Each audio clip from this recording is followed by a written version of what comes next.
as it's known in English. I'd be one of 80, all of us 4 to a cabin. Once on board, Sveti, the passenger captain, handed me my key whilst explaining that she'd worked on ships for 26 years and nowadays spends 6 weeks on the water and 6 weeks off with her all-Bulgarian crew. We spend far more time together than with our own families, she told me with a chuckle. We remained docked as the truckers had their paperwork and vehicles inspected before rolling on. Then, at 3 a.m, a flashlight shone around the cabin door and Ina, a young Ukrainian, introduced herself quietly before taking the bottom bunk.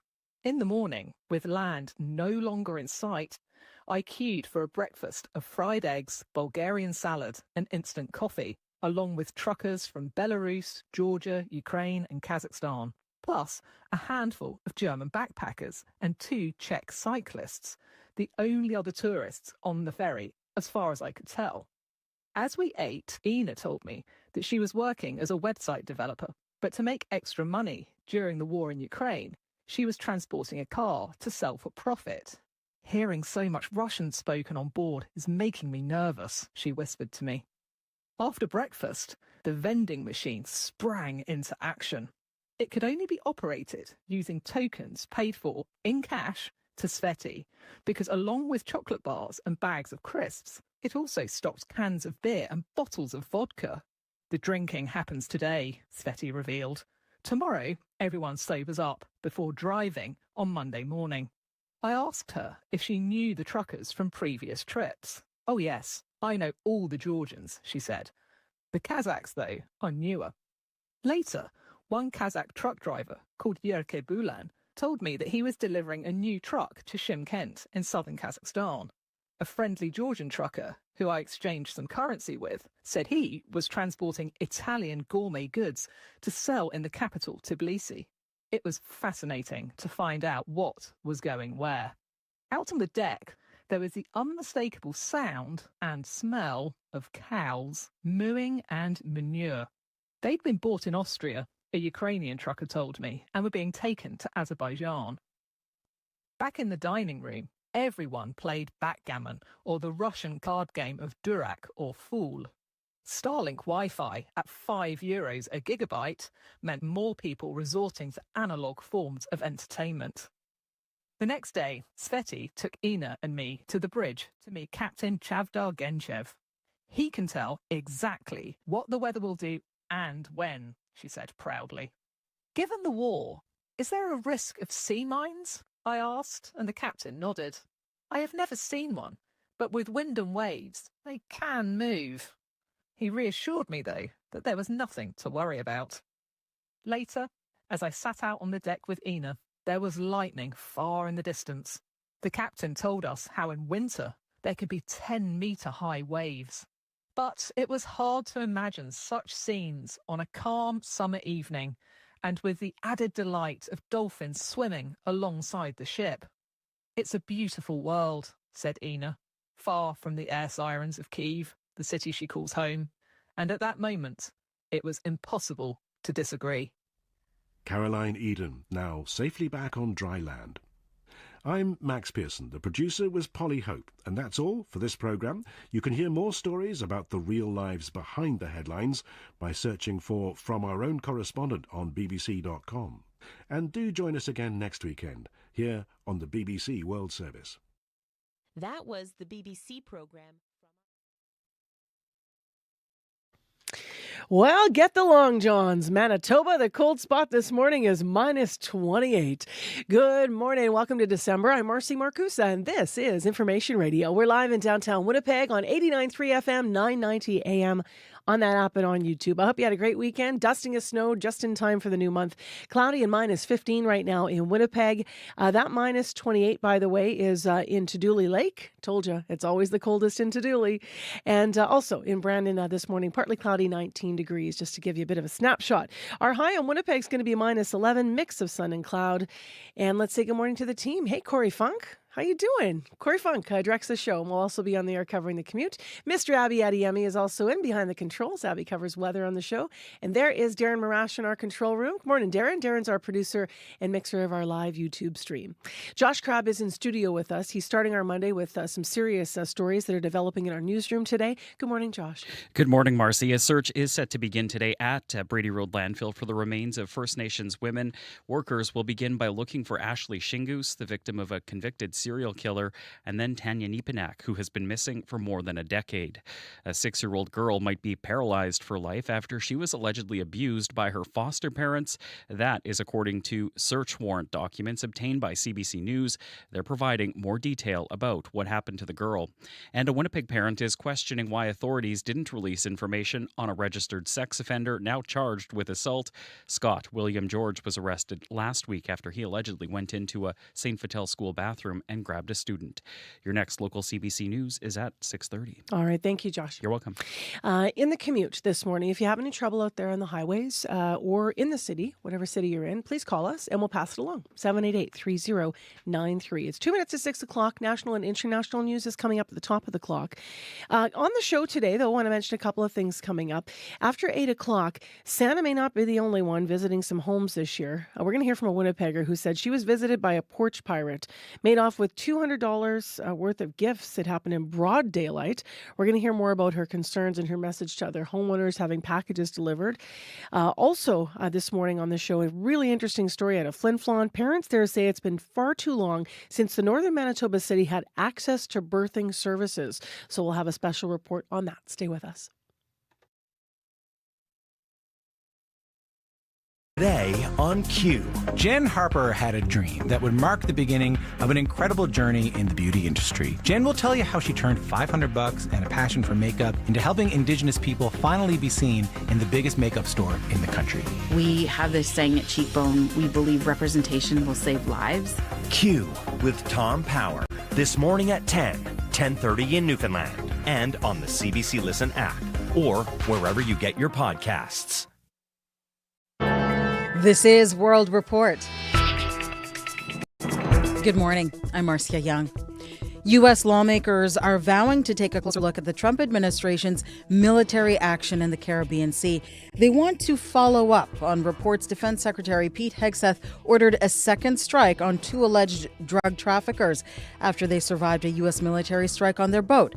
Let's bring in Willie Lowry from Washington. And Willie, the U.S. military has hit dozens of alleged drug boats since this attack in September. Why is this particular order so controversial? The strike in question is the very first time that the U.S. targeted these alleged drug boats in the Caribbean. It took place on September 2nd. According to a Washington Post article, Secretary of Defense Pete Hegseth gave a verbal order to kill everyone on board. After the initial strike failed to do so, they launched a second, allegedly fulfilling Hegseth's command. Democratic Senator Tim Kaine says that second strike may be illegal.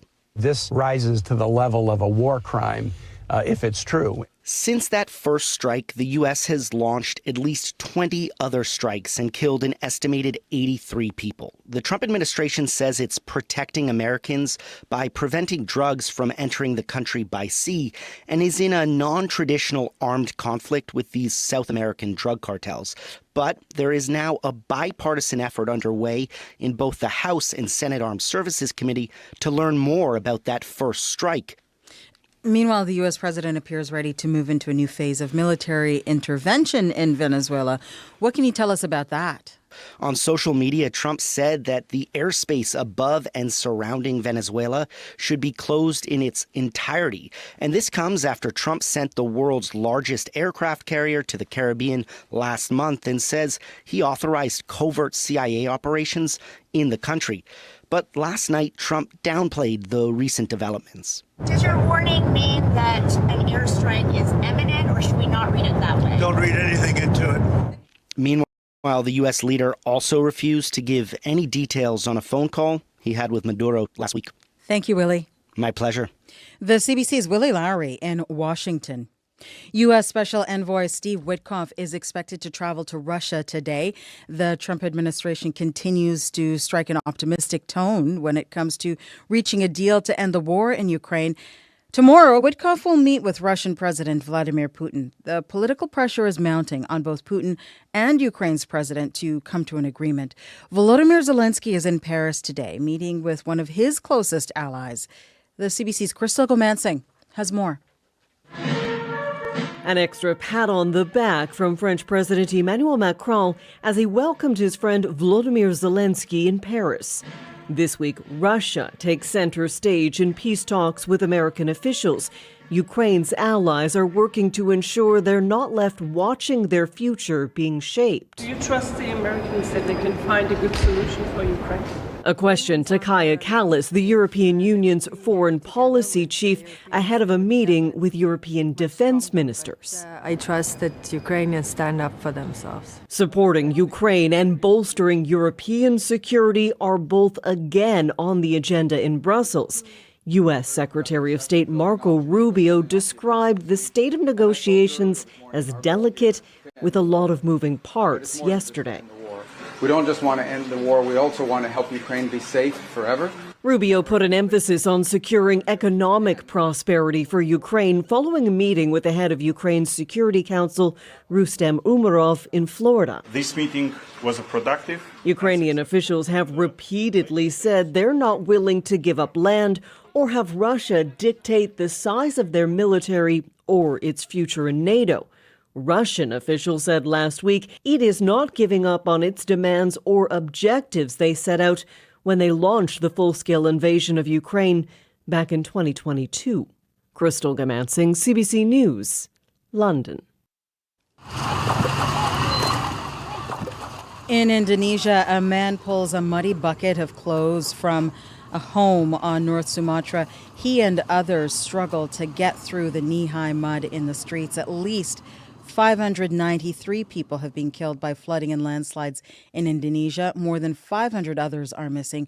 Torrential rains from separate weather systems pounded parts of Sumatra as well as Thailand, Malaysia, and Sri Lanka. At least 355 people have been killed by heavy rains and flooding in Sri Lanka. Global Affairs Canada says a Canadian citizen has been injured in the West Bank. Local media report 3 Italian activists and a Canadian were attacked by a group of extremist settlers on Saturday night. The report says 10 masked settlers broke into their house, beat them, and stole passports and cell phones. The Canadian government says it strongly condemns the violent acts committed by extremist settlers. The UN Refugee Agency is warning there is a rise in sexual violence against women and girls displaced by conflict, especially in the Democratic Republic of Congo and Sudan. The international charity CARE says in the DRC alone, more than 67,000 women and girls were sexually assaulted in the first 4 months of this year. Crystal Chumringa has more from Kinshasa, and a warning: some details you're about to hear are disturbing. Women with children strapped on their backs run for their lives as fighting erupts in the east of the Democratic Republic of Congo. The fighting between government forces and M23 rebels has killed thousands and displaced millions of people since late 2021. It has also led to a surge in sexual violence against women and girls. The UN Refugee Agency says the situation is alarming in Sudan as well. Salma, whose name we have changed to protect her identity, is one of the victims of the horrific act. My mother and brother were killed by an airstrike, she says. I was 2 months pregnant but lost the baby. I was stopped by fighters of the Rapid Support Forces and raped along the way. Nora Catherine Staunton is the UNHCR's Senior Protection and Solutions Coordinator for West and Central Africa. Our operations are facing a funding gap for the refugee response of 62%. This includes the response for gender-based violence. Thousands of women and girls are now bearing the brunt of the conflict at a time when funding cuts by the U.S. have left aid agencies struggling to assist them. Chris Ochamringa for CBC News, Kinshasa. Police in Hong Kong say 151 people are now confirmed dead after last week's fire in an apartment complex. 104 people are still missing. Officials also say the protective netting did not meet codes for fire resistance. That green netting covered the bamboo scaffolding around several of the high rises. The fire started last Wednesday afternoon at the complex. Hong Kong's anti-corruption agency has arrested 14 people in connection with the fire. More airline passengers are using their phones to record disputes with staff at airports. And in some cases, they're paying the price. In one incident, a traveler says an airline employee grabbed his phone. As we head into the busy holiday travel season, you may be wondering what your rights are when it comes to recording at the airport. Erica Johnson has the answers in this Go Public investigation. No, this is mine. Hello. This is mine. Jason Huang was filming a WestJet agent at Edmonton International Airport. He and his family had just been told they'd been put on a later flight to Toronto, and Huang wanted to record the reason why. Then, he says, something unexpected happened. Suddenly, grabbed my phone. An agent says he won't be flying that day if he doesn't stop recording. Shocking. I can't believe this is happening in Canada. Your passport? Passport. And here's a second case involving Air Transat. A passenger recorded an agent refusing to let him and his wife board unless he erased video too. I need to delete the all pictures and all video for check-in. Why should I do that? Midden Haradas refused. As punishment, the couple was denied boarding. They sued in small claims court, submitted their recordings, and won $7,000 in damages. Air Transat says it regrets the situation didn't meet its standard for customer service. You can't be grabbing people's phones. Disputes like this are bound to increase, says privacy lawyer Tamir Israel. If airlines don't make sure staff know, passengers can record these interactions. I think the airlines just need to make it clear to their staff that these types of recordings are permitted. That's because under Canadian law, a conversation can be recorded as long as one person, in this case the person doing the filming, consents. WestJet apologized to Jason Huang, but offered no compensation. Erica Johnson, CBC News, Vancouver. That is World Report. I'm Marcia Young.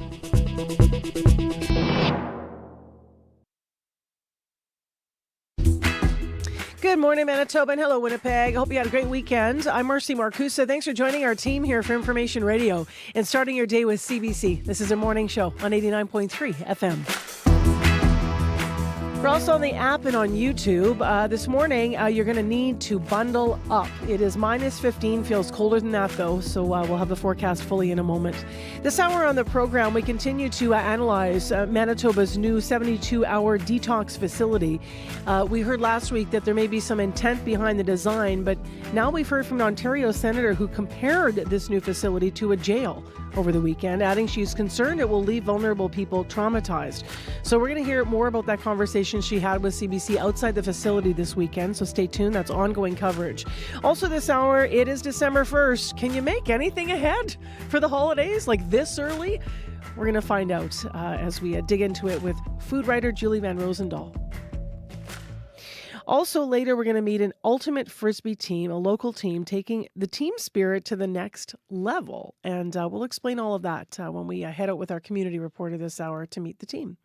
Right now, it is time to, that's a video we're going to have from a team over at Sisler. I mixed up my stories. Right now, we need to turn to more serious matters, though, because Josh Crabb is in with our headlines this morning at 11 minutes past 6. Hi, Josh. Good morning, Marcy. Another landfill will be searched today for the remains of First Nations women. Workers will start looking for murder victim Ashley Shingoose today at Brady Road Landfill.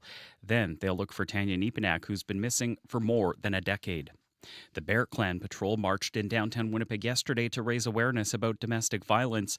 Dozens joined the outreach group for the annual walk to stand together and support abuse survivors. And some Manitobans have been learning to play blind and sledge hockey this fall. I'll have more on a program that provides them the gear and the ice time. Your next local CBC News is at 6:30. You got out and about in the weather this weekend. Hey, in the winter weather? Yeah, I just needed to get outside and connect with nature. Where'd you go? Needed to go for a walk. Went out to the White Shell and did a very slippery hike on the Centennial Trail. It was beautiful. Yeah. Checked out a waterfall there. It was lovely. I try and get out there every fall. Gorgeous. but this time it had to wait until the snow. Yeah. It was nice, though. It is nice. I agree. I was out in my yard just enjoying the snow because I love it. I love the winter season, put my toque on.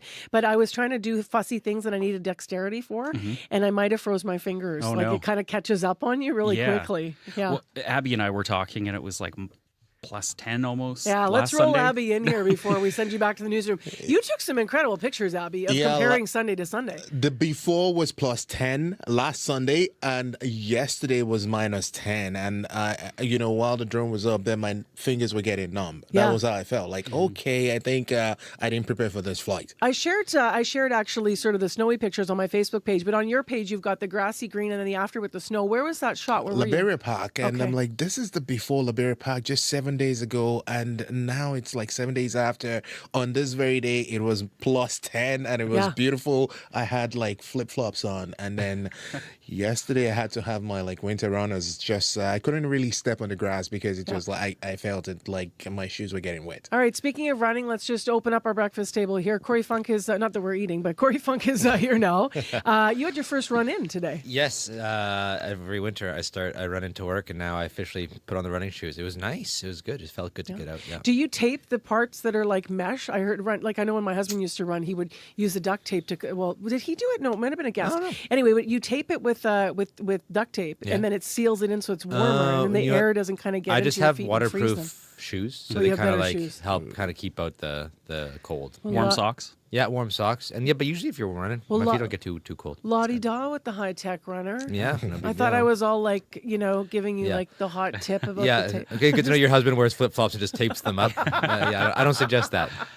All right, let's get into the actual weather. So back to Abby for our forecast. here. Well, the Arctic air is officially here. We're having those bone-chilling starts across the province this morning. Just tracking out the conditions to the lake this morning, Marcy. We always talk about that spot, getting the cool spots in the province. Minus 28 actual temperature there this morning. And the wind chill, we're talking about wind chills in the range of minus 37s to minus 38 up there this morning.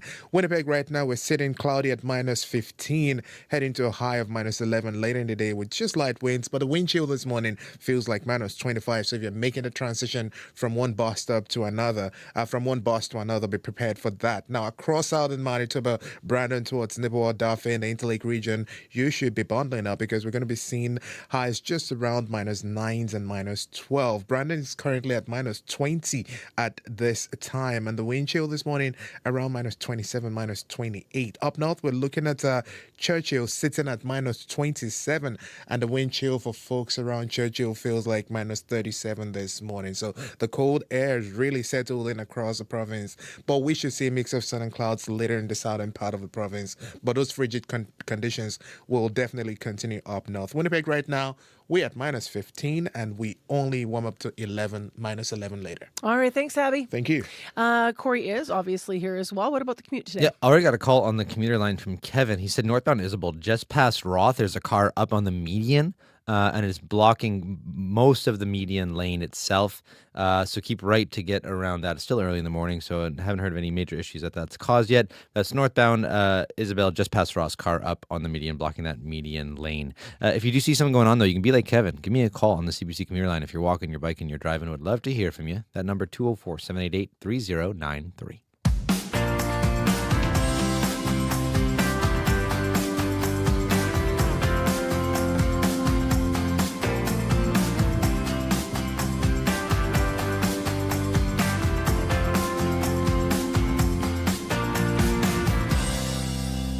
Well, as I mentioned, an Ontario senator says Manitoba is essentially, quote, building a jail. That's what their reaction was after visiting the new 72-hour detox facility this weekend in Winnipeg. Senator Kim Pate was in our city, and she was invited here by Winnipeg Centre MP Leah Gazan to check out this 20-room facility at 190 Disraeli Freeway. The detention center, which was slated to open November 30th, will hold people who are coming down off of using drugs for 72 hours. We have been doing an ongoing series about it after some early early criticism came in from people who saw the first images and video of the spaces, said it looked to them like a jail. We did have an expert on last week in health and mental health facilities and drug addiction facilities saying that there may be reasons behind the design. However, Senator Pate, when she was there a day before the opening date, had serious concerns. Now, Premier Wab Kinew has now pushed that opening to early next week. Pate was not permitted inside, but it didn't stop her from raising her concerns outside. That's where she met with CBC's Gavin Axelrod. My name is Kim Pate. I'm a senator in the unceded, unsurrendered, unreturned territory of the Algonquin Anishinaabe Nation. I know you're here in Winnipeg today, and we had heard that you were really keen on speaking sort of about Bill 48 and this facility. What sort of has come to your mind, or what have you seen, and what kind of stands out to you about all this? Well, what's being proposed here, I mean, I understand that there were issues, and in fact I'm here because Member of Parliament Leah Gazan asked me to come, and given my experience on working on things like solitary confinement and imprisonment. And what's really clear here is what may have started with great intention, the idea of providing more housing, more places for people to detox, particularly given the the overdose and the opioid crises, is a great objective. But it seems like they've now created more problems by actually building, through the mental health system or through the health system, building a jail and building those units and those cells look like isolation cells. They are isolation cells. And we know that people, particularly Indigenous people, and it's the vast majority of people are on the street, the vast majority of people in prison are Indigenous. We know from the TRC, we know from the Aboriginal Justice Inquiry here in Manitoba, that if we're going to actually interrupt the colonial legacy of residential schools and forced separation from land and community, we need to do something different, not more like this. And I think what we see here is creating more problems. We're likely to see charter challenges to the placement of people for health reasons in a jail setting. We're likely to see people get more traumatized. We're talking about people with mental health and addiction issues, and at a time when internationally people are stopping doing this, not just in prisons, but in mental health settings. The idea of using isolation is recognized as traumatizing. So in sum, what I see is a pretext or an attempt to solve a problem that is creating yet another problem. Yeah, the Manitoba government, they've said their plan here is that if someone is highly intoxicated on a substance like meth, they could be detained here for up to 72 hours, and there'd be supports and things like that, and they'd provide them an avenue for once they're done. I'm wondering, what do you make of that plan? I don't see any plan. I've asked for a plan. All I hear is that a new unit has been built with 20 segregation cells, and so that tells me if there is a plan, why isn't it being identified? What are the accountability mechanisms? When you detain someone in custody, right now under the mental health legislation, you can only detain someone for 72 hours if they're having a full mental health assessment. There's no indication that there is a staffing model that will have psychiatrists to that extent in this setting. There's no indication what the follow-up will be. Every community resource I talk to has not been engaged to develop aftercare for folks who would be here. And so it looks like the province doing through the back door what it can't do through the front, which is using the mental health system to create a criminal response. And we know from the Court of Appeal decisions in Ontario and British Columbia on segregation, on prison segregation, that permanent irreparable damage can be caused to people neurologically, physiologically, and psychologically after just a few hours in seg. If we're going to see people being held here who essentially have mental health and addiction issues, who are dealing with the past trauma of abuse, of residential school, of and anesthetizing themselves because of the conditions they're in, then how on earth is that going to assist people? What do you think should be done? Because part of this is, the Premier has said they want to take people off the streets who are maybe having psychosis and they're posing a danger to themselves and to other people. If a facility like this isn't the answer for you, what should be the answer?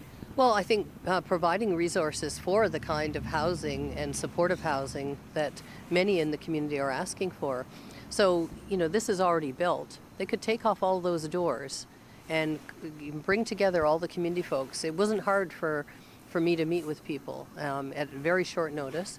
and to get together with those people and talk about what they see as solutions. And they see a number of things. They see the peer support. They see the fact that if they provide housing and economic supports to people, they'll have a much faster, more effective and long-term solution to this issue. This is a short-term. I would argue it's not a solution. I know that's the attempt of the government to create a solution. But it is likely to be challenged in court. It is likely to be challenged as the province trying to do criminal law responses using a health lens. And it's likely to make the problem far worse. And that's that nobody, I don't believe anybody in the government intends that. But after years of doing this work, I can't see any other way that this is going to unfold except potentially very tragically. The government is aiming, they've said end of the month, but it might stretch back, it sounds like, a bit more into December. Do you think the opening of this facility should still go ahead? Well, if it were up to me, I would not open a facility like this. I have spent the better part of 5 decades working in and around prisons for young people, as well as those designated for men and women, and I have seen no good come from this type of approach. So quite a statement there, obviously, with someone with some experience with these facilities and understanding them. Gavin Axelrod from CBC out over the weekend in conversation there with Senator Kim Pate. She works in the territory of the Algonquin Anishinaabe Nation that encompasses parts of Ontario and Quebec, but she was in Winnipeg on invite by Winnipeg Centre MP Leah Gazan to check out the 20-room facility at 190 Disraeli, the new 72-hour detox facility. So we'll see what happens. This is supposed to officially open. The opening has been delayed now, but there has been some criticism to how it has been designed. You can read online for more. 788, pardon me, given the phone number, cbc.ca/Manitoba. This winter, help us make the season kind by supporting local food banks. Join CBC from December 5th to 7th to kick off the season of giving with a food truck pop-up at Zoo Lights at the Assiniboine Zoo. For a small donation, enjoy a unique dish created by renowned chef Mandel Hitzer of Deer and Almond. 100% of your donation will go directly to Harvest Manitoba. Find more ways to give to food banks in your community at cbc.ca/kind. Well, if you are at home and you're trying to stretch your dollar for making food, or if you're just wanting to get ahead, it is December 1st. Is there anything you can make now? At 6 o'clock, I spoke to Julie Van Rosendaal. She's a food writer, cookbook author, and frequent contributor to CBC Radio. Good morning. So happy December. Why don't we start there? Can you make anything as early as right now and freeze or store that takes some of the pressure off later in the month? Oh, definitely. I mean, people who love fruitcake are on it now. There are a lot of things that actually improve with some time, whether in the fridge or, in the freezer. Mincemeat is one of my favorite things. I think it's an often misunderstood ingredient. People often think that it's based on meat. Of course, historically it was. Typically it contains suet, but more commonly it's butter these days. And it's easy to make with chopped and grated apples and pears, dried fruit like raisins and, figs, apricots, whatever you have, brown sugar, spices. I simmer it on the stovetop and then just keep it in the fridge, all month. And I like to have cookie dough stashed away too. People get really into their holiday baking and try to do it ahead, and it doesn't always last, and baked goods freeze well. Cookies always freeze well, but anything that's baked is more dry and more susceptible to freeze or burn. So if you have, shortbread dough, rolled cookie dough, drop cookie dough, all of those things freeze well, stashed away in the fridge or freezer. You can slice and bake, an assortment. You can bake a couple if you just need, you have a cookie emergency. And if you go to cookie exchanges, which is still a thing in my neighborhood, I like to bring rolls of cookie dough for everybody because, who needs 10 dozen baked cookies at a time? That's no one well, needs need them. and want. What about food you can make ahead of time? I always wonder about this because if you have something that's going to bake, like if you're making pies or something, or if you're making even main course things, does anything like that freeze all right, or is it just too early? No, things like that freeze wonderfully. Pastry freezes beautifully, so that's a great point. I always have some pastry stashed away. I make things like cranberry sauce and put in the freezer. Frozen desserts for Christmas Day. I like doing things like pavlova, which you could do the curd ahead of time. You could do like an icebox cake ahead of time, and if you have meals sort of throughout the holidays, gatherings that aren't necessarily the turkey dinner, doing a one dish meal like a stew or a braise or a soup, anything that has broken down by cooking, that has a lot of moisture in it, will freeze very well and even get better after some time, a few days in the fridge or some time in the freezer, and really easy to rewarm if you're having people around for Boxing Day or sort of that stretch of time between Christmas and the New Year. What about costs? I mean, you talked about pears and apples, and all my mind was doing was like adding up cost. And then once we get into talking about chocolate, it's like over. Do you have any advice about that for if you have time now to think about your ingredients, about how to gather things, inexpensively, your ideas on how to shift what you're making? For sure. I mean, anytime you can take advantage of sales and kind of think flexibly about what you can do with what you find that happens to be on sale. In terms of holiday ingredients, it's like you said, the chocolate is astronomical now. Things like nuts and dried fruit and cheese are very pricey. Fruitcake has always been expensive to make, but now it's just through the roof. So I love things like gingerbread. I love gingerbread. I love sticky toffee pudding, and they also can be made a couple of days ahead and improve. They get more complex in flavor after a few days. Simple cookies like, molasses crinkles, shortbread, things with caramel. I often make jars of caramel sauce, which are, just sort of sugar and butter and cream, that I put away to bring as gifts if I'm going to someone's house. It's a little bit more personal. It's cheaper than a bottle of wine. And if you're flexible, turkeys do go on sale after Christmas. They take up so much space in the grocery stores in the freezer section that, often people have to juggle families and work schedules. And if you can have that dinner, after Christmas Day, between Christmas and the New Year, you might get a deal on things like turkeys and ham. If you are going to be hosting a large group over the holidays, what might you keep in mind to make that a little bit more manageable? Well, I'm always a fan of the collaborative meal, and people get nervous when you suggest a potluck. But you could give people a category, a salad or a dessert or an appetizer, or have a theme. You could do finger food if space is an issue and you don't have enough dishes to seat 15 people at the table. You could do appetizers with holiday flavors, turkey meatballs and cranberry dip and that kind of thing. But if you have a theme that you can give people and they can sort of do what works with their time constraints and their financial constraints, something like trifle. I have a friend who's a pastry chef who had a trifle buffet during the holidays years ago, which, that kind of thing is such a spectacle when you have a whole table covered with, cheese or trifle or something that's sort of a general theme. It can be fun and everyone wants to bring something anyway. So if you let them contribute, it can really make things easier. All right, Julie. Well, happy December. Thanks for kicking it off for us. Thanks. Game on. Julie Rand Rosendahl is a food writer. We spoke to her at 6. Your news is next. This is CBC News. Good morning, I'm Josh Crabb in Winnipeg at 6:30. It's cloudy and minus 15 downtown, light snow and minus 10 in Island Lake, clear and minus 27 in Churchill. A search for the remains of First Nations women is set to begin today at Brady Road Landfill. Workers will look for the remains of Ashley Shingoose, one of the victims of a convicted serial killer. The province has previously announced when that search is complete, it will do the same at Brady for Tanya Nepanak, who has been missing for more than a decade. Vernon Mann had 2 children with Nepanak and says he'll be thinking about the Shingoose family. I'm sure it's kind of nerve-wracking to have to go there and think about what's going to take place, because it's landfill. Nobody wants their loved one to be there.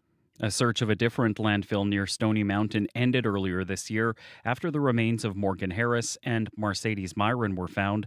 Shingoose Harris and Myron were all killed by the same person.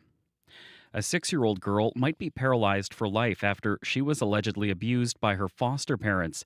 That's according to search warrant documents obtained by CBC News. These documents provide more detail into what police think happened to the girl. Police say she had a broken vertebrae, bruising over her entire body, and tape burns on her mouth. Her foster parents were arrested in September.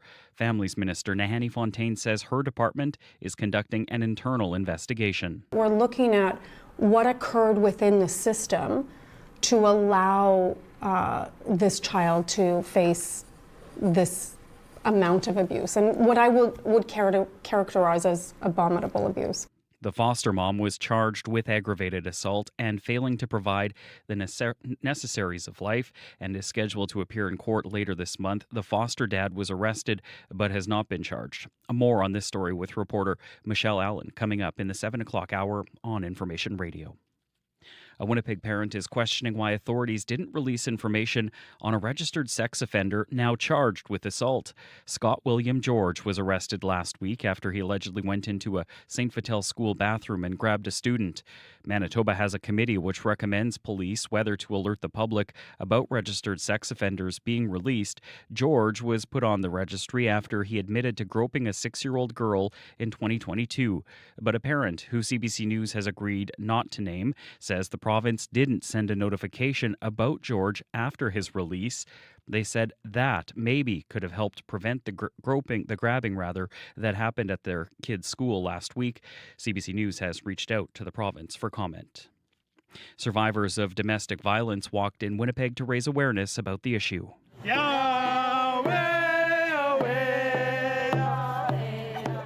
Dozens braved the wind and snow yesterday, marching through the downtown. The 4th edition of the walk was organized by the Bear Clan Patrol. Kevin Walker is executive director of the outreach group. He says this was a new opportunity to show survivors of domestic violence they are not alone. The idea is that once we spread the word and the awareness of having walks like this, that people will come forward, break that silence, and get more of the help that they need. In recent years, Manitoba has seen some of the highest police-reported numbers of domestic violence in the country. According to Statistics Canada, the province was only second to Saskatchewan in the rate of victims in 2023. Flin Flon surpassed 7 years without birthing services this month. The Northern Manitoba City's General Hospital suspended them in November 2018. Logan Church was weeks away from giving birth to her second son when services were pulled.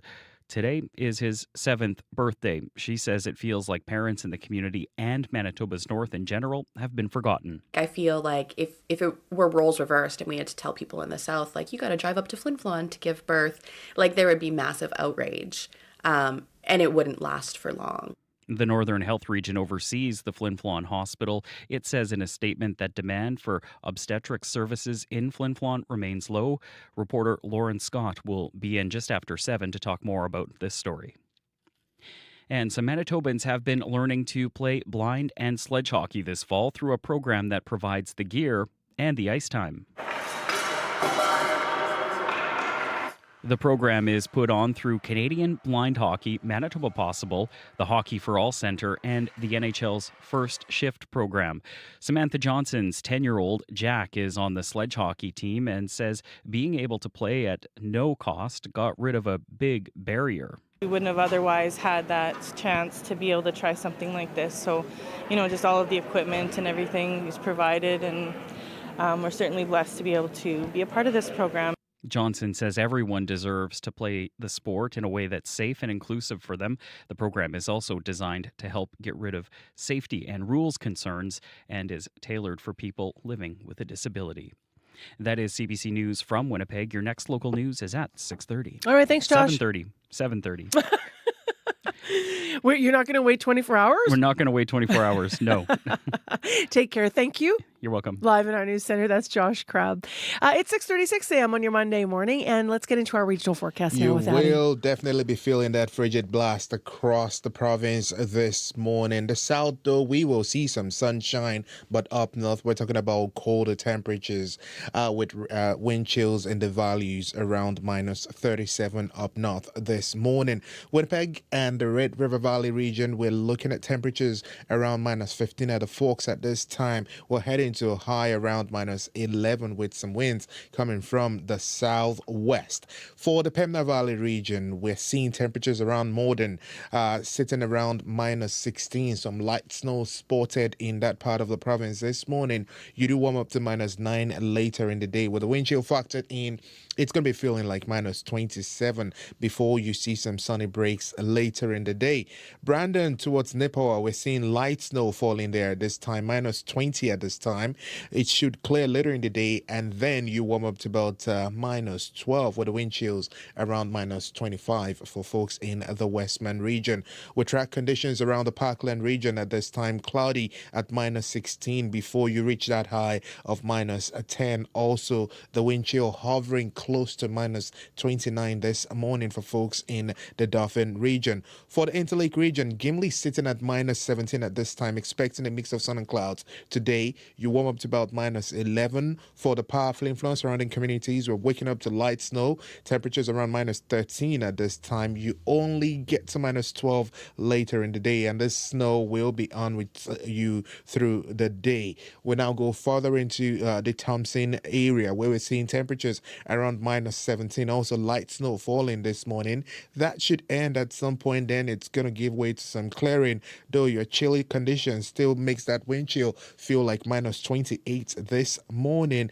You only warm up to -15 later in the day. While in Churchill towards Lynn Lake and to the lake, we're looking at temperatures for Lynn Lake around -21 at this time, to the lake -29, and Churchill -27, with the winds coming from the northwest and the wind chill making it feel like -37, -38. So pretty cold in that part of the province. Overall, the cold air is settling across the province, Mercy, but we'll see mix of sun and clouds in the south, and that very cold condition is going to be holding steady up north. Winnipeg right now, -15. All right, thanks, Abby. Thank you.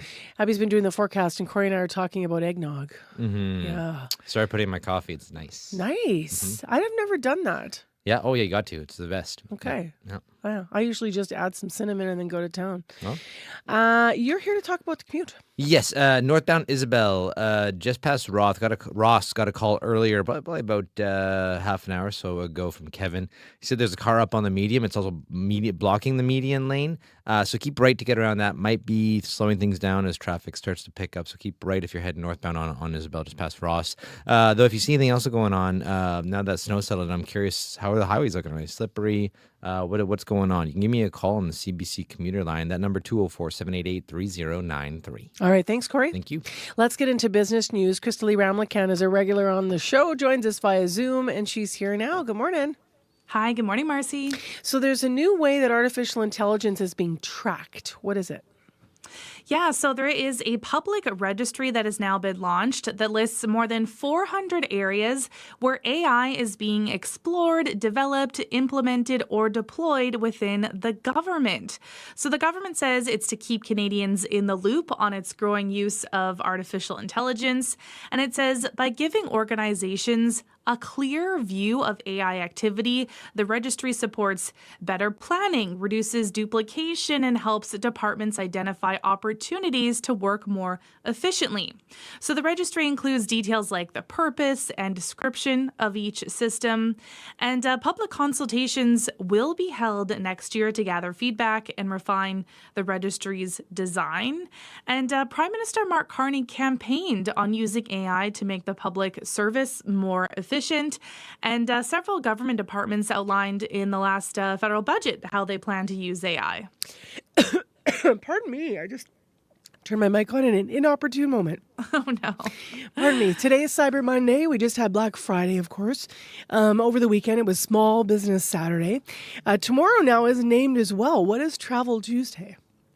Yes, over the years, more retailers have tried to get in on the holiday shopping season. So on the same day as the nonprofit world's Giving Tuesday, airlines, hotels, cruise ship companies, travel booking platforms, and tour operators get in on the promotions as well with Travel Tuesday.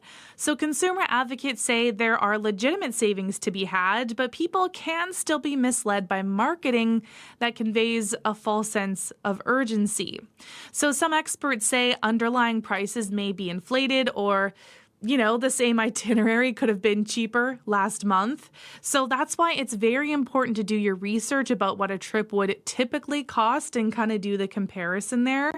So experts advise paying close attention to the fine print, look for blackout dates or other restrictions, keep an eye out for non-refundable fares and resort fees, and be wary of travel packages with extra transportation options or add-on offers.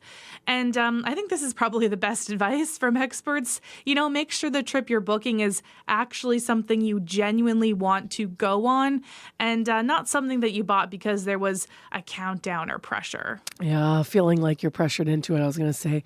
And why are some concert goers getting refunds? Well, this is after UK artist Olivia Dean called out ticketing companies for allowing high-priced resales. So it kind of seems like, Dean was feeling like her song Dive. It isn't working. I'm a tidal wave of question marks, and you're just surfing. Leaning into me like it's a knot. It's so crazy lately. So yeah, she did think it was kind of crazy. And then on Instagram, Dean said the prices at which you're allowing tickets to be resold is vile and completely against our wishes. And she said live music should be affordable and accessible. So Ticketmaster now says for Dean's upcoming tour, ticket holders won't be able to sell tickets for more than the amount that they originally bought them for. And fans who already bought resale tickets on Ticketmaster will be refunded for the difference between the higher price they paid and the face value of that ticket. So Ticketmaster and similar ticketing sites have come under scrutiny for allowing resellers to list tickets for much higher prices, while the companies make extra cash by selling the same ticket twice. Now, Ticketmaster has vowed to crack down on scalper accounts, but that was, of course, after the U.S. Federal Trade Commission filed a lawsuit accusing the company of illegal ticket resale tactics. All right, Crystalie, thank you.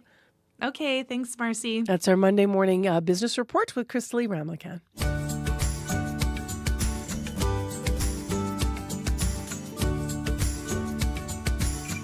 Pardon me for coughing on air there. It sure is dry outside. It's that cold weather that's moved in, right? Cloudy, minus 15 degrees in Winnipeg. Brandon's minus 19. Thompson with light snow and warmer, actually, than us. Here it's minus 17 now. Colder again.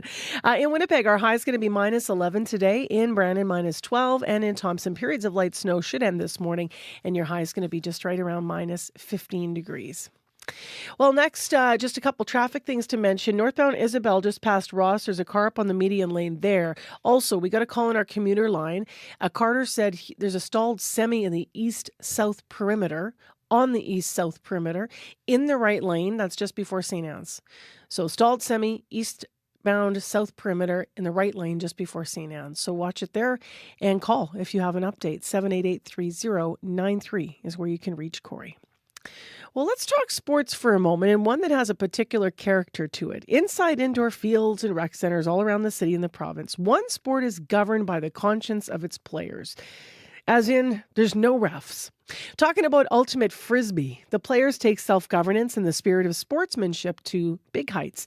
For Winnipeg team Completely Clueless, team spirit includes writing original parody songs on the sidelines. Players also sometimes wear inflatable costumes on the field. They say it's all about celebrating the good vibes of a sport that needs no judges. Have a listen. Ultimate Frisbee is about competitive play, for sure.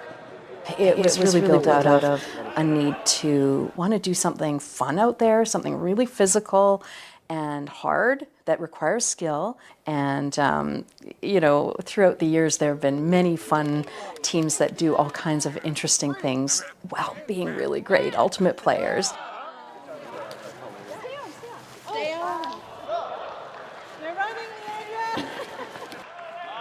Nice pull, unicorn.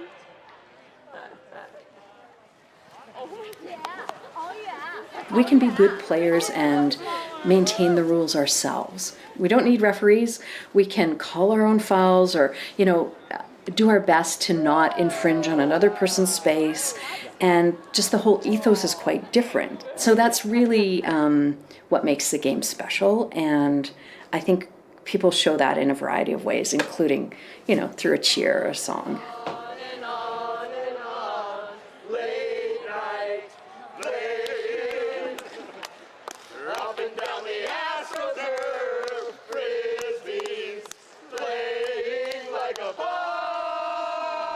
Way back in the mid-90s when I started playing Ultimate, one of the things that pretty much all the teams did is during the game they would write a song. And when I say write a song, I mean a parody of a song. And then at the end of the game, each team would sing it to one another. Okay, so rhyme was fine. That practice has really dwindled, but the Completely Clueless team has felt it's really important to maintain that tradition. We're playing Ultimate. Okay. Oh, yeah. There's no I want to hear him say. A lot of people come from other sports to Ultimate and they talk about what a good atmosphere it is, and I feel like they really bring that. I think they're really fun to play against, and they're a really strong team, and it's good times. Yeah. Ultimate. Okay. It's the thing that our team is known for doing, is writing these songs and doing them with a certain aplomb. Ladies and gentlemen, I bring you Clueless. Ain't past the 9 minute flow just fine. Last week's catch was fine. Running down the field with a blue dump truck when the count is high. Scenes and sounds from the sidelines at a local Ultimate Frisbee game where the team spirit is turned up to 11. You heard the voices there of Christina Hunter, Marcus Lenabbit, as well as Emily Lazarek and Jules Will. That was produced, and we're playing it today for you because it was produced by Sisler Create students. Neva Davies, Aiden Marr, and Sebastian Dusa in collaboration with CBC Manitoba. In the coming weeks, we're going to bring you more stories and videos and sound from the Sisler Create students. They're learning documentary filmmaking. This is a part of a special post-high school program at the school in collaboration with us here at CBC. If you want to watch their Ultimate Frisbee video, you can go to cbc.ca/Manitoba. I'm Suresh Das. I've spent my career writing about the local favorites that make Canada's food scene truly unique. I bit into a chili. Woo! From vibrant street food to comforting traditional dishes. The most important ingredients in jollof rice, love. To innovative, personal twists. Butter chicken lasagna. Butter chicken lasagna, that's what made it all happen. I believe every bite tells a story. Now, I want to share those stories with you. New series Locals Welcome with Suresh Das. Watch free on CBC Gem. 11 minutes to 7 o'clock. If you're out and about this morning in Winnipeg, you'll probably see a lot of beautiful lights. I know a lot of people spent the weekend really getting set up for the new month here. We're December 1st, and there's a lot to look at. You might also notice packages starting to get delivered by the doors. We have a bit of a package, I guess it's a package receiver beware this morning. After 8 o'clock on the show, we're going to hear from a Winnipegger who says she was visited by a porch pirate who made off with $200 worth of gifts. Happened in broad daylight, this theft. We'll hear more about her concerns and also her message to other homeowners. Have you ever had that happen to you? Had somebody just steal the gifts, steal the packages right off of your porch? We'd love to hear how it happened to you, what happened. Also, what did you do about it? Did you end up maybe having one of those doorbell cams that helped out? Did your neighbors help out? Was it in broad daylight? So let us know if you've had an experience with this. Later, we're going to talk to this Winnipegger as mentioned, but you can call us on the listener line at 204-788-3205. Well, here's a quote to set up our next conversation. A climate strategy based solely on regulations and prohibitions will not achieve our climate objectives, end quote. Those are the words of Prime Minister Mark Carney, responding last Thursday to the resignation of Liberal MP Stephen Guilbeault from his cabinet role. Guilbeault left the cabinet because of concerns around Ottawa's new memorandum of understanding with the Alberta government. That agreement grants the province exemptions from several federal environmental regulations. It also pledges political support for an oil pipeline to BC's west coast. In a moment, we're going to have a closer look at this with my next guest to talk about what these exemptions might mean for the future of Canada's climate policy. Warren Mabey is just hooking up on Zoom with us this morning. He's director of Queen's University Institute for Energy and Environmental Policy. Good morning, Warren. Good morning.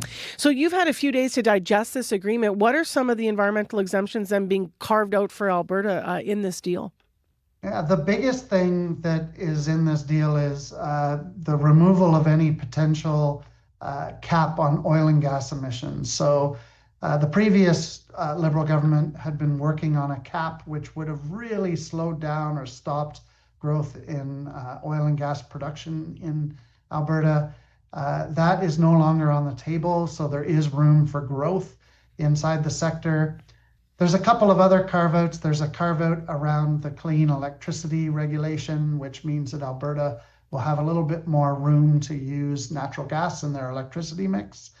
And then finally, there is the potential to adjust the tanker ban, the tanker moratorium that's currently in place on BC's northwest coast. That would be essential if a pipeline were to be built. So there's quite a few things built into this MOU that will really change that policy landscape. And what do you make of what the PM said, that to get national buy-in on climate solutions, we have to be less restrictive. We can't rely only on regulation. What do you make of that argument? So I understand where the Prime Minister is coming from. I think that one of the things that has happened over the last few years is that there's been a lot of fights between the provinces and Ottawa over the regulatory approach. Many people have said that it's too restrictive. There's not enough options built in to move forward, and it's slowing down economic productivity and growth. What the Prime Minister, I think, is signaling is, well, okay, we can look at other ways of dealing with issues. There is a heavy focus on technology fixes inside of this policy. So we're starting to see more talk about carbon capture, for instance, more talk about nuclear power. These are ways that greenhouse gas emissions can be cut down while growth potentially continues. Is carbon capture, how effective is carbon capture as a strategy to curb emissions, though? So as a technology, it definitely works. We've seen it. It's been demonstrated. We know that we can move carbon, from an emission flow into the ground and sequester it over a long period. The real issue has always been cost. It's an expensive technology. It takes a long time to build it out. And, it really can impact the profitability of an oil and gas operation, which, is not surprising. You're having to capture a lot of the emissions and move them back into the ground. What needs to happen is innovation to bring down those costs. We are seeing language about building out the Pathways project that presumably will help address costs by moving this to a scale that makes more sense. But I think that there's still a lot of work to be done to really make this technology as powerful as I think it needs to be. Is Alberta, because of this, do you think Alberta is going to play ball in the future? When the feds come back and say, now we want you to cooperate on a federal climate strategy? I would like to think so. We're already seeing signals that, some people feel that this MOU goes nowhere near far enough. Other people are saying it goes far too far.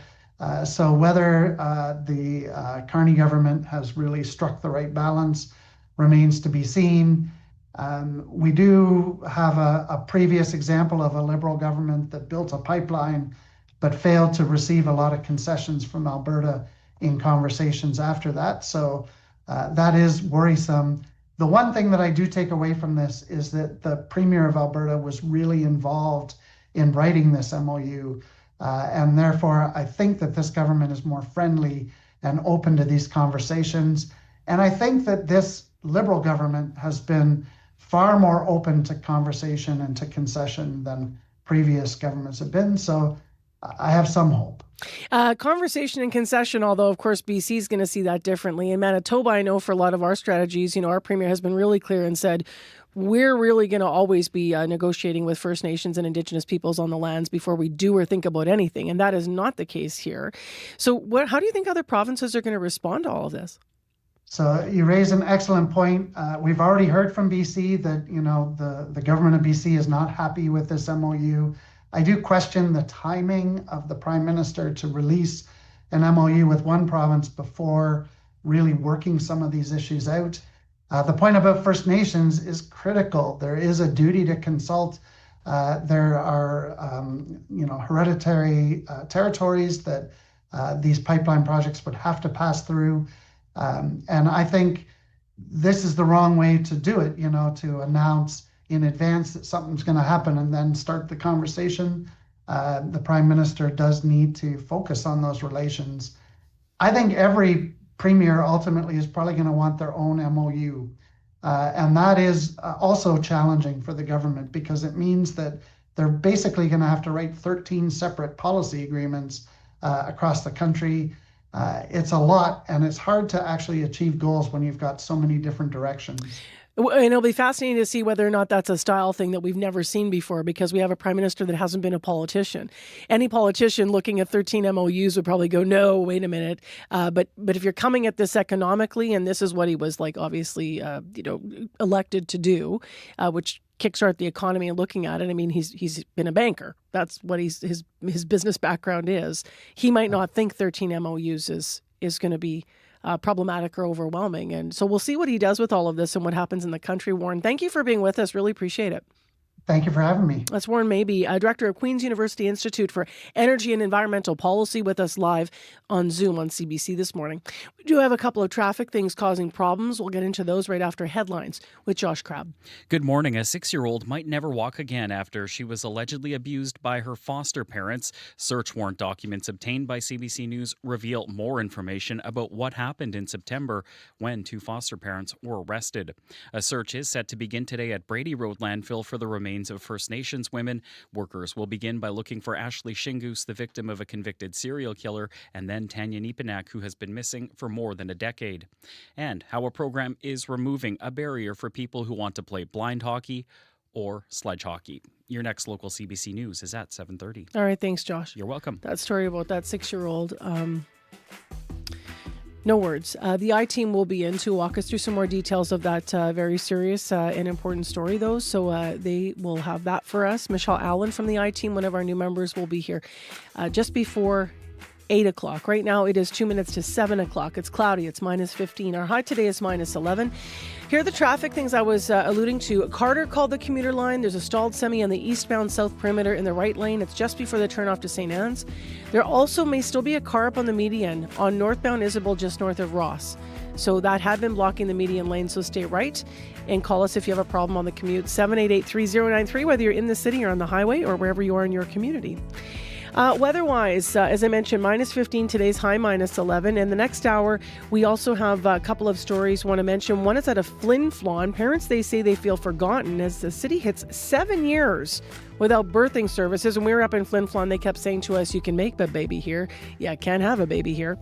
And then we're going to have another story about what is happening community-wise. Stay tuned.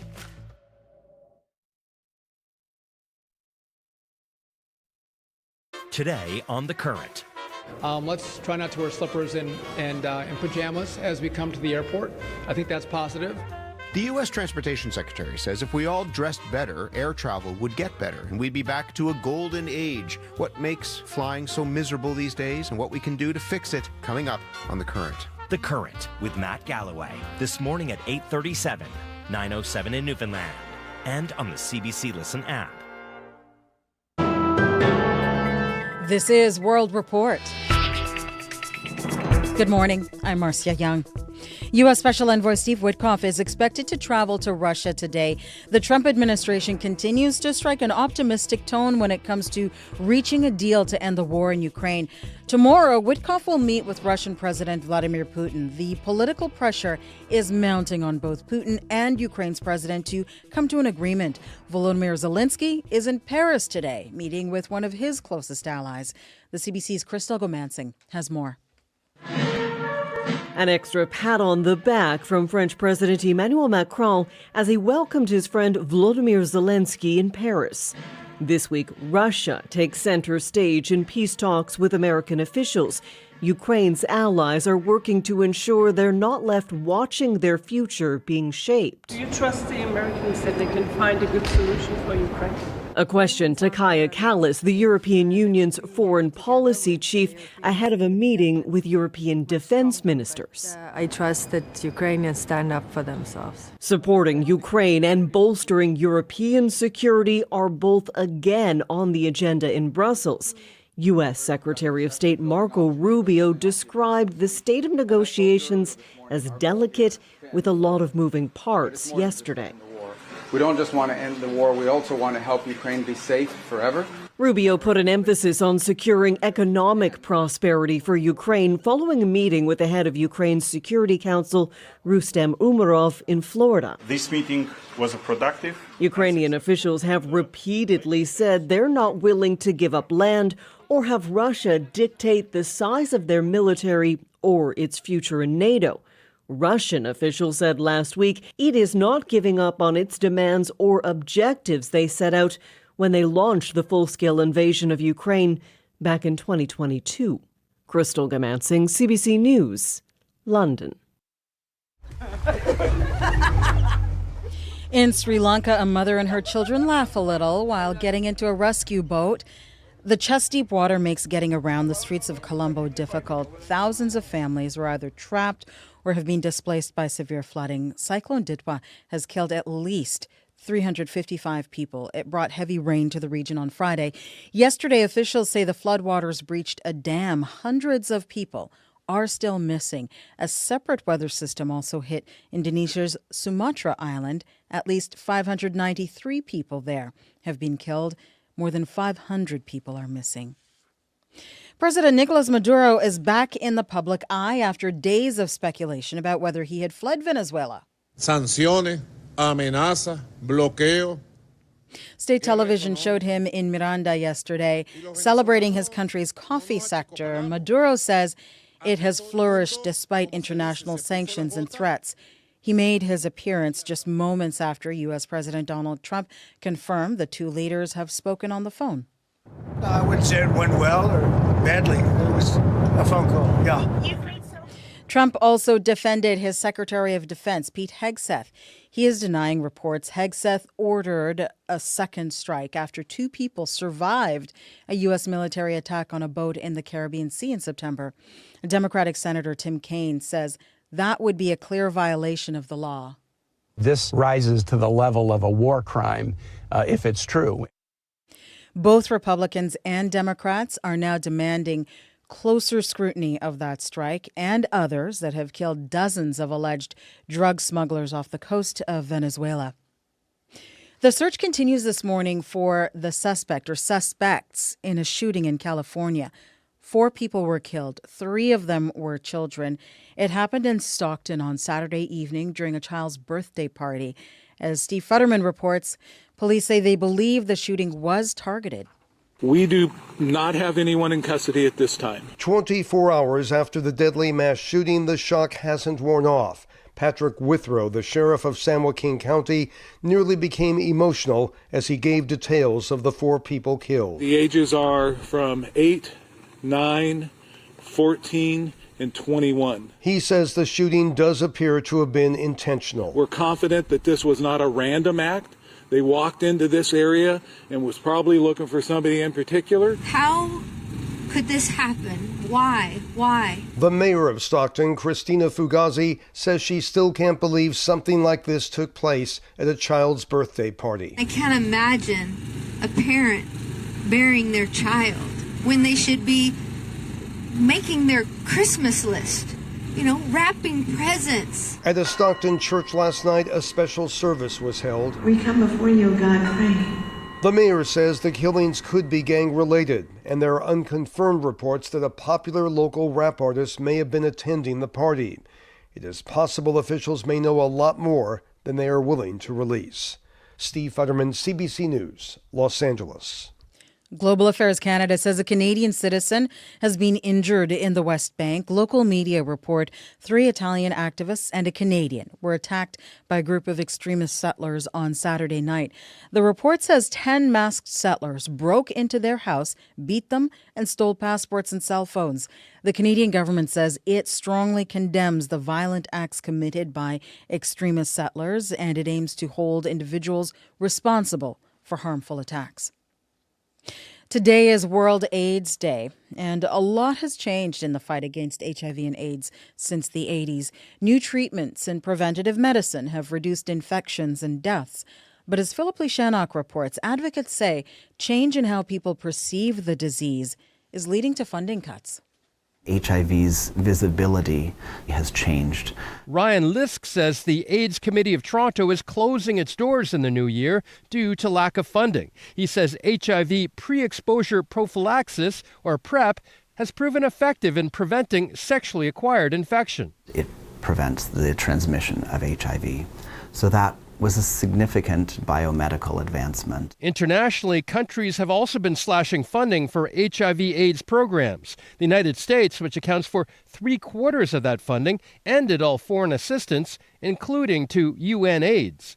Dr. Isaac Bogosh is an infectious diseases specialist at Toronto General Hospital. It's really sad because since 2005, you've seen deaths related to HIV globally have been going down. If this trend continues, or we're no longer helping support funding of global HIV treatment and prevention, we will sadly see an uptick in this. UNAIDS says the cuts could mean 3.3 million additional new infections by 2030. Dr. Julio Mantaner is head of the BC Centre for Excellence in HIV/AIDS in Vancouver. Unfortunately, most of the G7 countries, including Canada, have decided to roll back their funding. This is a catastrophe. Canada cut funding to programs that fight the spread of infectious diseases such as AIDS in poor countries. Global Affairs Canada says that aid will be more targeted for maximum impact. Philip Shannock, CBC News, Toronto.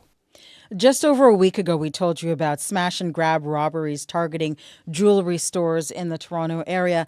But in a recent string of bank robberies, the smashing has been done by an excavator. The CBC's Nama Weingarten tells us how the thieves have been getting these heavy-duty construction tools and who's really affected by the destruction. I think my brain just stopped there for maybe a minute. It's been nearly 6 months since Amy Wong watched her convenience store in Toronto's East End turn into rubble. It was the unintended victim of an excavator that smashed into their plaza to steal an ATM from the Scotiabank next door. Overnight, it's gone, nothing. I was so sad. It's not the only time thieves use excavators to steal a bank machine. There's been at least 6 cases around Toronto this past year. No charges were laid in any of them.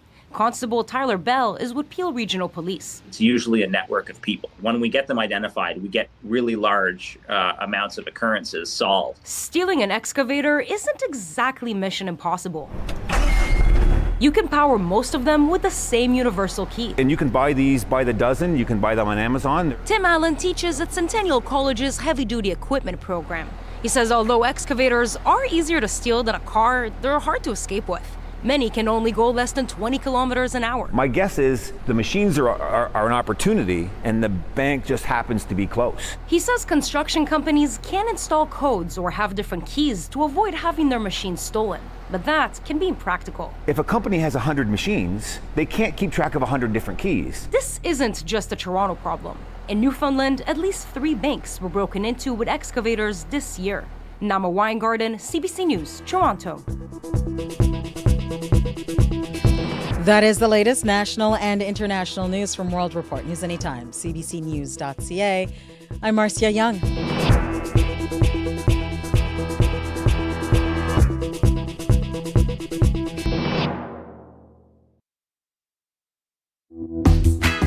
Good morning, Manitoba. Did you flip the calendar this morning? December 1st. Welcome to the morning show on CBC. I'm Marcy Marcusa. This is 89.3 FM, 990 AM on the app and YouTube. Information Radio. It is cold and going to get colder as well, and everything now is white across a lot of the province. Winnipeg took a while, but that green grass of last week is now gone. We'll get into our frigid forecast in a moment. We're minus 15 currently. This hour on the program, we just came from being up north, and parents there in Flin Flon, where we visited for CBC, said it's been too long since the northern Manitoba city had access to birthing services. So stay tuned. We're going to take you back there for a special report this morning about that. In addition, speaking of special reports, at 10 to 8 this morning, a very serious and devastating story about a 6-year-old girl who may never walk again. Newly obtained documents show police think she was paralyzed after being assaulted by her foster parents. The I-Team is in with more on the story. So that is coming up a little bit later this morning. And my apologies, because a story like that, right, comes out of the radio at you and just sort of smacks you in the face. I know for myself, it just made me stop this morning when I heard it. We will get more details, though. Obviously, it's an important one to understand. So hopefully we can help everyone in the future, including kids in the future in our province. Let's get to Josh Crabb, who is with us with other serious headlines, actually. Hi, Josh. Good morning. A Winnipeg parent is questioning why authorities didn't release information on a registered sex offender now charged with assault. Scott William George was arrested last week after he allegedly went into a St. Vital school bathroom and grabbed a student. Another landfill will be searched today for the remains of First Nations women. Workers will start looking for murder victim Ashley Shingoose today at Brady Road landfill. Then they'll look for Tanya Nepanak, who's been missing for more than a decade. And the Bear Clan Patrol marched in downtown Winnipeg yesterday to raise awareness about domestic violence. Dozens joined the outreach group for the annual walk to stand together and support abuse survivors. Your next local CBC News is at 7:30. All right, thank you, Josh. You're welcome. Thanks, Josh. Let's get into what's happening with Abby Adiyemi in this forecast. Yeah, Marcy, it's a cold start across the province. We're looking at frigid wind chills with a range of minus 25 in most of the regions down south, and up north we're seeing some areas with a wind chill around minus 39 this morning. Winnipeg right now sitting at minus 15 at the Forks. It's going to be partly cloudy for now. Then we see a mix of sun and clouds as we get through the day with just light winds coming from the south, and that would push our highs to about minus 11 later. But for the wind chill for the Winnipeg area, it's still going to be around that minus 25, minus 26 this morning. Similar conditions we're seeing in the southern parts of the province, but most regions down south will see highs around minus 9s and minus 12s. Up north, even colder. The powerful influence, we're looking at light snow falling there, and similar conditions floating into the Thompson area this morning, but that should clear, and then we'll see highs around minus 15. Churchill, currently we're seeing wind chills around minus 37, so it's a concern. Frostbite, first time I'm saying it this year, frostbite is a concern for folks in the Churchill and to the Lake region, as we're seeing that wind chill around minus 37 to minus 39. So overall, December is starting cold. The northern part of the province really dealing with these very cold and extreme wind chills this morning. So take it easy out there. Winnipeg right now, we're at minus 15. We only get to minus 11 later today. Okay, team clap for fall, though, please. Corey, Abby, come on. It was now. really nice. Come on, do better than that. It held until the last day of November. Right? Yeah. It really was something. I know. All November kind of just felt like bonus fall, like where you're just Yeah. kind of, every day is like one less day where I don't have to navigate snow. Like waiting for it, and then flip the calendar, and poof, here we are, winter wonderland. And that means there's traffic problems. Yes. One thing we want to keep an eye out for is on the eastbound south perimeter, just before St. Anne. Got a call from Carter. Might still be a problem. He said there was a stalled semi in the right-hand lane, so keep left to get around that. So if it is backed up approaching St. Anne there on the eastbound south perimeter, that is probably why. But I'd love to get an update on that, if it's cleared or not. But if you do see something going on, it might still be slippery on some of the highways, especially up north around Thompson. I'm seeing Manitoba 511, some poor visibility potentially on the highways taking you from Thompson to Gillam or Thompson to Lynn Lake. So heads up there as well. Give me a call if you're walking, bike, and driving. Would love to hear from you. That number, 204-788-3093.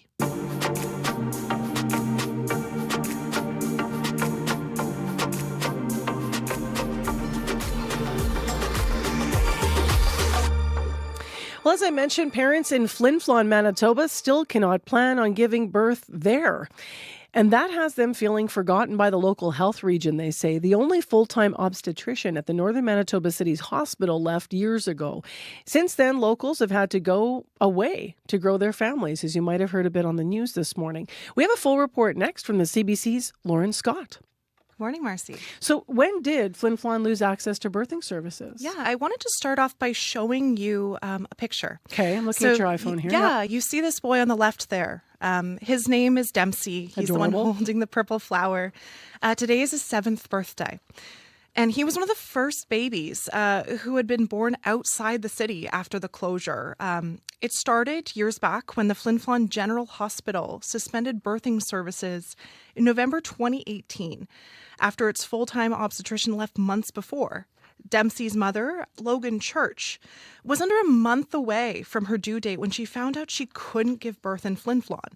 She told me it felt crazy how fast the community lost access.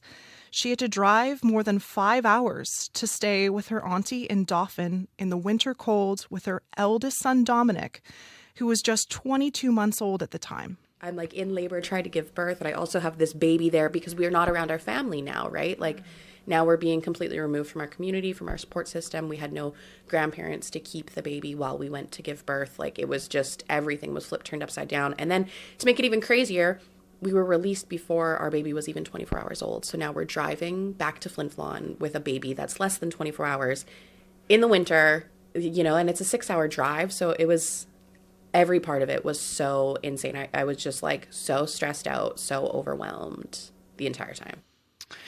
What kind of access to obstetrics care do they have then? Well, Flin Flon is kind of the medical hub for the area, and communities on both sides of the Manitoba-Saskatchewan border actually rely on the services there.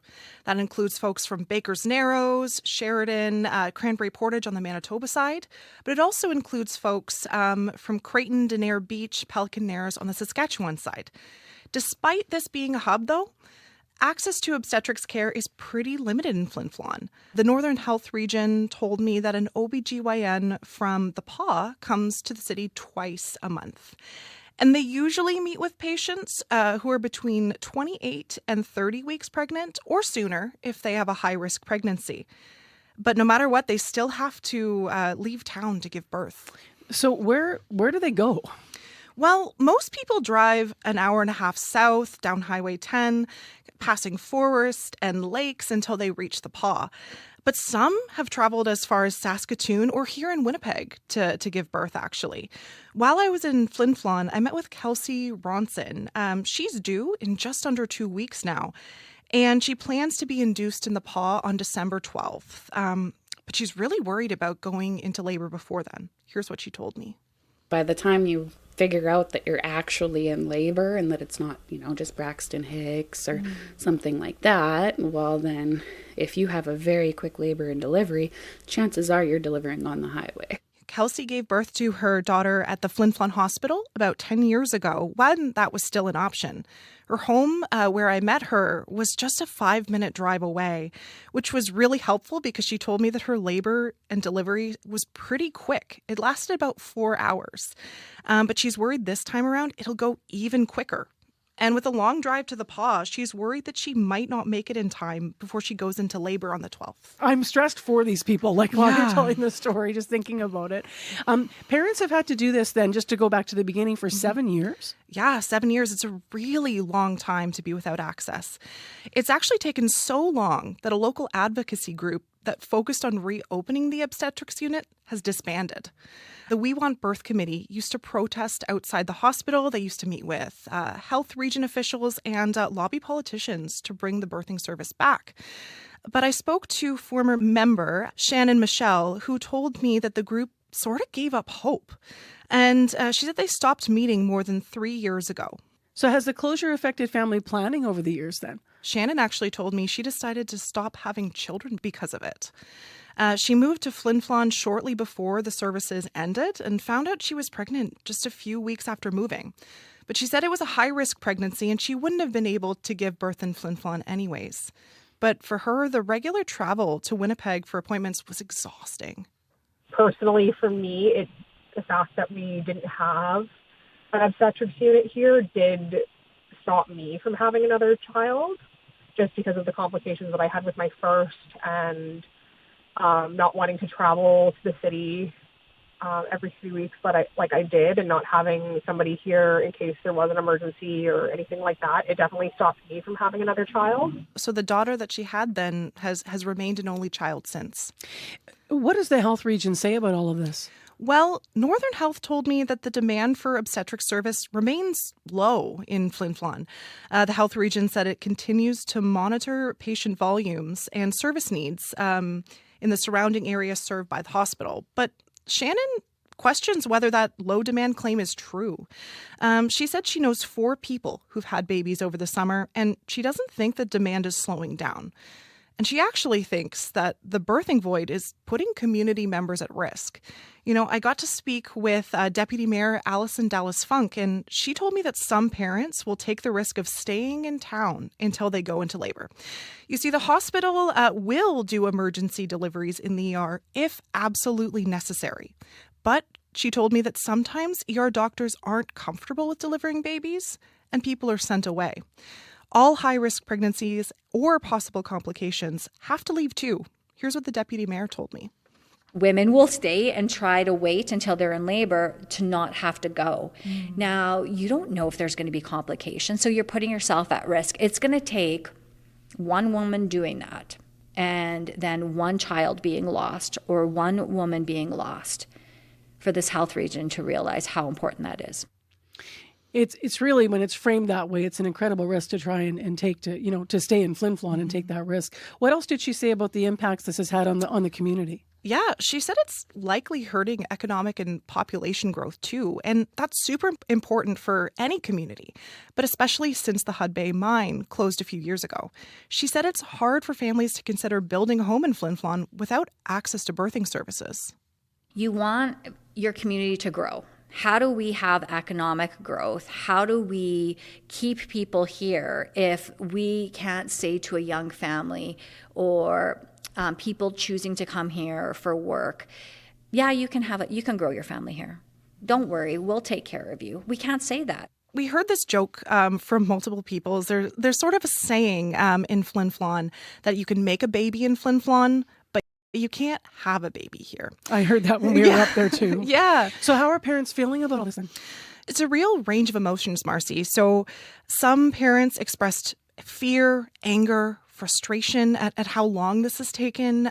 For Logan, one of the first mothers affected, she felt overlooked and forgotten. That's something that she felt would never happen to those of us who live here in Winnipeg. Unfortunately, here, a lot of the time, I feel like we're often kind of forgotten, kind of isolated.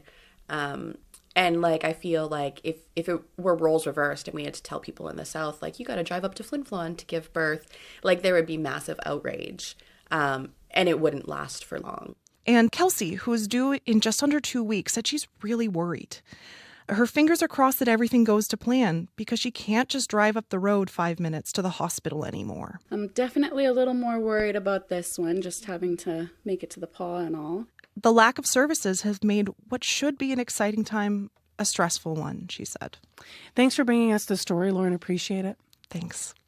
Lauren Scott is a reporter with CBC Manitoba. You can read her full web story at cbc.ca/Manitoba. What an interesting story, right? Came up repeatedly in Flin Flon. I'm glad she was able to dig in there. Well, we have a bit of music next on CBC's morning show here for your Monday morning. This is Bahamas and Country for the Town on 89.3 FM.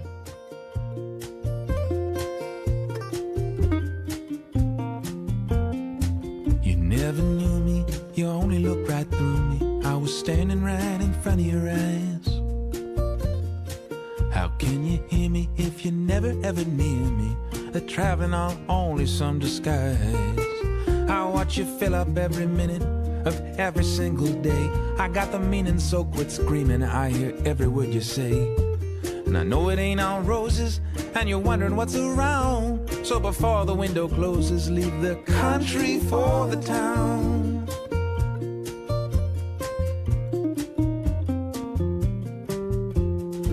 I've seen it all, and yeah, I really had a ball. But maybe now I'll do something else. Played all the bars and met movie stars, and did it all without losing myself. Yeah, I should do the right thing. I should buy my mama's house. I should get myself some nice things, or take a trip down south.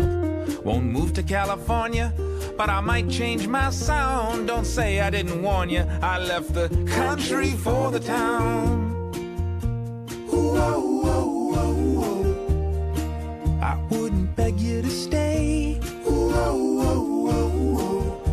You wouldn't do it anyway. Ooh, oh, oh, oh, oh. If all I do is drag you down. Ooh, oh, oh, oh. Leave the country for the town.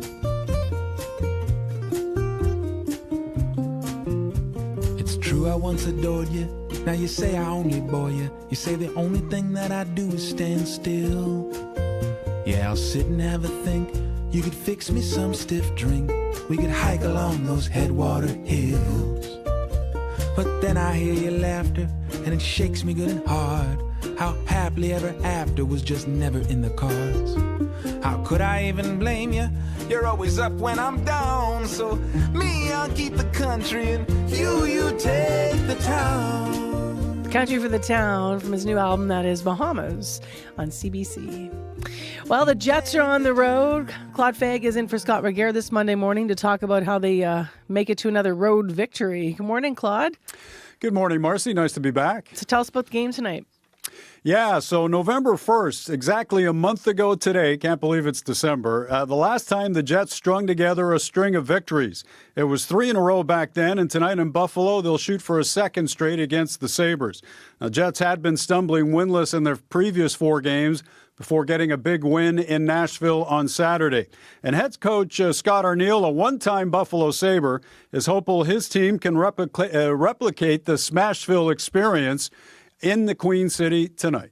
It's one. I mean, we wanted to win 1 in a row, and so that's the first one. And now we got to move on to Buffalo. And, you know, the biggest thing for us is the lessons that we learn of not being consistent with our shifts and periods. Now it's being consistent with this game that we played, that's how we play in Buffalo. And puck drop from Buffalo is set for 6:30 Central Time tonight. Canada's Olympic curling teams are now set for Italy. Yeah, that's right. Canada's Olympic curling teams are now set for the Winter Games in Italy this coming February. The women's and men's trials were held in Halifax this past week, and 2 teams expected by many to qualify for Milano Cortina did. Ottawa's Rachel Homan breezed to victory in the women's final, beating out hometown favorite Christina Black 2-love in the best of 3. She was backed by Sarah Wilkes, Emma Miskew, and Tracy Fleury. And this will mark Homan's 3rd appearance at a Winter Olympics. On the men's side, Brad Jacobs, curling out of Calgary, also won out in 2 straight. He beat Winnipeg's Matt Dunstone to advance with his team of Ben Hebert, Brent Gallant, and Mark Kennedy. Now, Jacobs heads back to the Winter Olympics, where he struck gold for Canada in 2014 at the Sochi Games, but says this time around the challenge will be greater. It was so long ago, and you know, the sport has changed so much. The teams nowadays on the men's and women's side have been working so hard for like the last 10 years or so. It's not going to be an easy task. The hardest bonspiel I've ever played in my life was the 2014 Olympics. So I think what I can take away from that is expect the 2026 Olympics to be the hardest bonspiel we've ever played in our lives. And it's been quite a comeback for Jacobs, who took 2022 off before returning to the sport a year later. And it's hardly going to be, I understand, a 5-star stay for the Olympic athletes in Milano Cortina. That's true. Athletes and teams continue to prep for their journey to Italy, but the world got their first look at the accommodations they'll be staying in. And to put it bluntly, the 1,400 athletes who will attend the games will hardly be living in the lap of luxury. The rooms are described as simple and Spartan. Not sure if it would make the grade on Trivago or TripAdvisor. We're talking about 377 rented mobile homes that are tightly nestled in the Alpine Valley. Now, each trailer is divided into 2 rooms with up to 2 people in each room. Now, Fabio Saldini is the Italian government commissioner overseeing infrastructure at the games and offered up his version of the village. The beauty of a village like this lies in the fact that everything will be removed afterwards. Nothing is permanent. The environment will not be returned to its previous state. It will be improved. The riverbank defense will be enhanced. More trees will be replaced than what was cut down, restoring the environment for cycling and walking paths. This is a temporary village, but of high design. Now, Norway, for one, has already said their athletes won't stay in the village. They'll be put up in hotels instead. All right, Claude, thank you. Thank you. Have a great day. You too. Interesting. Claude Fagg with Morning Sports. Your CBC Winnipeg News is next. This is CBC News. Good morning, I'm Josh Crabb in Winnipeg. At 7:30, it's partly cloudy and minus 15 downtown. It's minus 13 in Snow Lake and minus 28 in Dooley Lake. A 6-year-old might never walk again after she was allegedly abused by her foster parents. Search warrant documents obtained by CBC News reveal more information about what happened in September when 2 foster parents were arrested.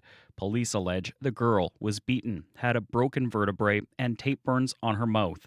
The foster mom was charged in September with aggravated assault, and failing to provide the necessaries of life. The foster dad was arrested but has not been charged. Manitoba's Families Minister, Nahanni Fontaine, says they are investigating to make sure this doesn't happen again. And we are doing everything right now to ensure that we have a full investigation on what happened And that was immediate. Fontaine says there's no timeline for when the investigation will be complete. The foster mom is due in court later this month.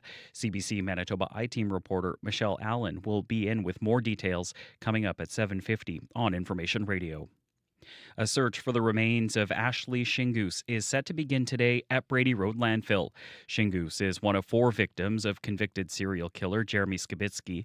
The province has previously announced once the search is complete, it will also search the same landfill for Tanya Nepanak, who has been missing for more than a decade. Vernon Mann had 2 children with Nepanak and hopes to finally get some closure. I've always had a hard time going there, just knowing that she's there. But hopefully the search will go well and we can finally bring her home and we don't have to have that feeling of her being there all the time. Mann also says he'll be thinking about the Shingoose family and will support them. Earlier this year, the province completed a search of a different landfill after finding the remains of Morgan Harris and Mercedes Myron. The Bear Clan Patrol marched in downtown Winnipeg yesterday to raise awareness about domestic violence. Dozens joined the outreach group for the annual walk along parts of Portage and Graham Avenues. Nicole Martel with Aboriginal Alert participated. She says it shows the community can stand together and support abuse survivors. When you're hurt, but you're overcome it and you're able to show other people that you're able to get up for them every day, I think it gives them hope. And I think hope is what we need to hang on to all the time. And I just do this for everybody. In 2023, Manitoba grappled with the second highest rate of domestic violence reported to police in Canada. The Bear Clan hopes the march was an opportunity for survivors to see they are not alone. As you heard earlier on Information Radio, it's been 7 years since the northern Manitoba city of Flin Flon lost access to birthing services. They were suspended in November 2018 after the local hospital's full-time obstetrician left. Flin Flon mother Kelsey Ronson was able to give birth in the hospital about a decade ago. Now she's nearing the end of her pregnancy and plans to be induced in the Paw later this month, and she's worried about the ambulance ride. Yeah, it's definitely stressful for sure, not knowing exactly what's going to happen. Like, I could go into labor a couple weeks early, and before I could have just, head right up to the hospital and things would be all good. But here, not so much anymore. The Northern Health Region says demand for obstetrics services in Flin Flon remains low. The health region says it continues to monitor patient volumes and service needs. And some Manitobans have been learning to play blind or sledge hockey this fall at the Hockey for All Centre for free. Marco Lopez's 6-year-old son, Mateo, is one of the blind hockey players who have learned to chase the loud metal puck all over the ice. Lopez says he hopes more people take up the sport in the province so there are more options for play. With Mateo, we've been trying to push him as much as we can, and just being a program that's adapted to his needs, we thought it was really important that he would push and go for that. Along with free equipment, the program is also designed to help ease people out of safety concerns they may have about the sport. The next level of blind hockey programming is being hosted at the Hockey for All Centre in January. And that is the CBC News from Winnipeg. Your next local CBC News is coming up at 8:30. All right, thanks, Josh. You're welcome. Well, Abby, December 1st, the snow came. The cold spot's minus 29 now to Dooley. And in my head, I don't know if it's just like because the fall was so good to us, Abby, or if it's just December. But seriously, in my head right now, my head's doing this. Ma-na-na-na, dun-dun-na-na-na, ma-na-na-na, dun-dun-dun-dun. Okay,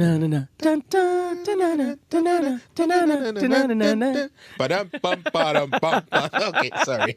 That's for you and your colleagues on Monday morning. That's what me and Abby are doing today. Trying to shake off the cold. I know. It's just sort of something about like okay, Monday morning. This particular Monday morning is feeling a little bit like a little challenging. Yeah, a little challenging. Frigid. The wind chill is also something we will be dealing with across the province. You're talking about minus 29 into the lake, almost clocking minus 30 there.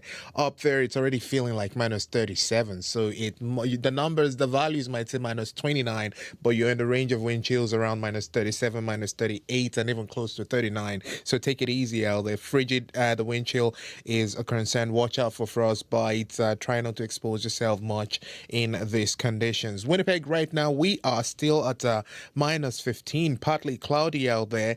We will definitely see a mix of sun and clouds later today with light south winds, just bringing a high close to about minus 11 as you get into the day. And then we'll see more clear conditions tonight before the temperatures go back to about minus 16. For the Pembina Valley region, Modern, Winkler, Alton, Morris, and Melita, we're looking at temperatures between minus 16s, 17s, and 18s, and even 19s in that part of the province. We'll see temperatures get to about minus 9 later. For Brandon, tracking it towards Nipper this morning, we're looking at minus 19, expecting a mix of sun and clouds in that part of the province, and we'll see light winds, making your highs around minus 12 later today. For Dauphin and the Parkland region, minus 16 at this time, cloudy conditions there. Expecting a mix of sun and clouds. That should clear later in the morning, and then you see your highs around minus 10. Gimli, good morning. For folks around the Interlake region, you're waking up to minus 16, cloudy conditions. Also, you'd see a mix of sun and clouds today. You warm to about minus 11 with just light winds coming from the southwest. For the northern part of the province, the Pa, Flin Flon, and surrounding communities, we're looking at minus 15 at this time. Light snow falling there. Expected to be more like a cloudy day overall, with this light snow staying with you on and off. Your temperatures only warm to about minus 12 later. Also, we have snow in Thompson at this time, minus 17. This light snow you're seeing will end sometime this morning. Then you see some clear conditions. Temperatures will only warm to about minus 15, but that wind chill for folks in Thompson feels like minus 28, bringing that risk of frostbite to folks in that part of the province. And lastly, for Churchill towards the Gillam area and to Dooley Lake, we're looking at temperatures around minus 27s, 28s, and 29 in that part of the province. Expect a mix of sun and clouds and a slim chance of a light snow to come later in the day.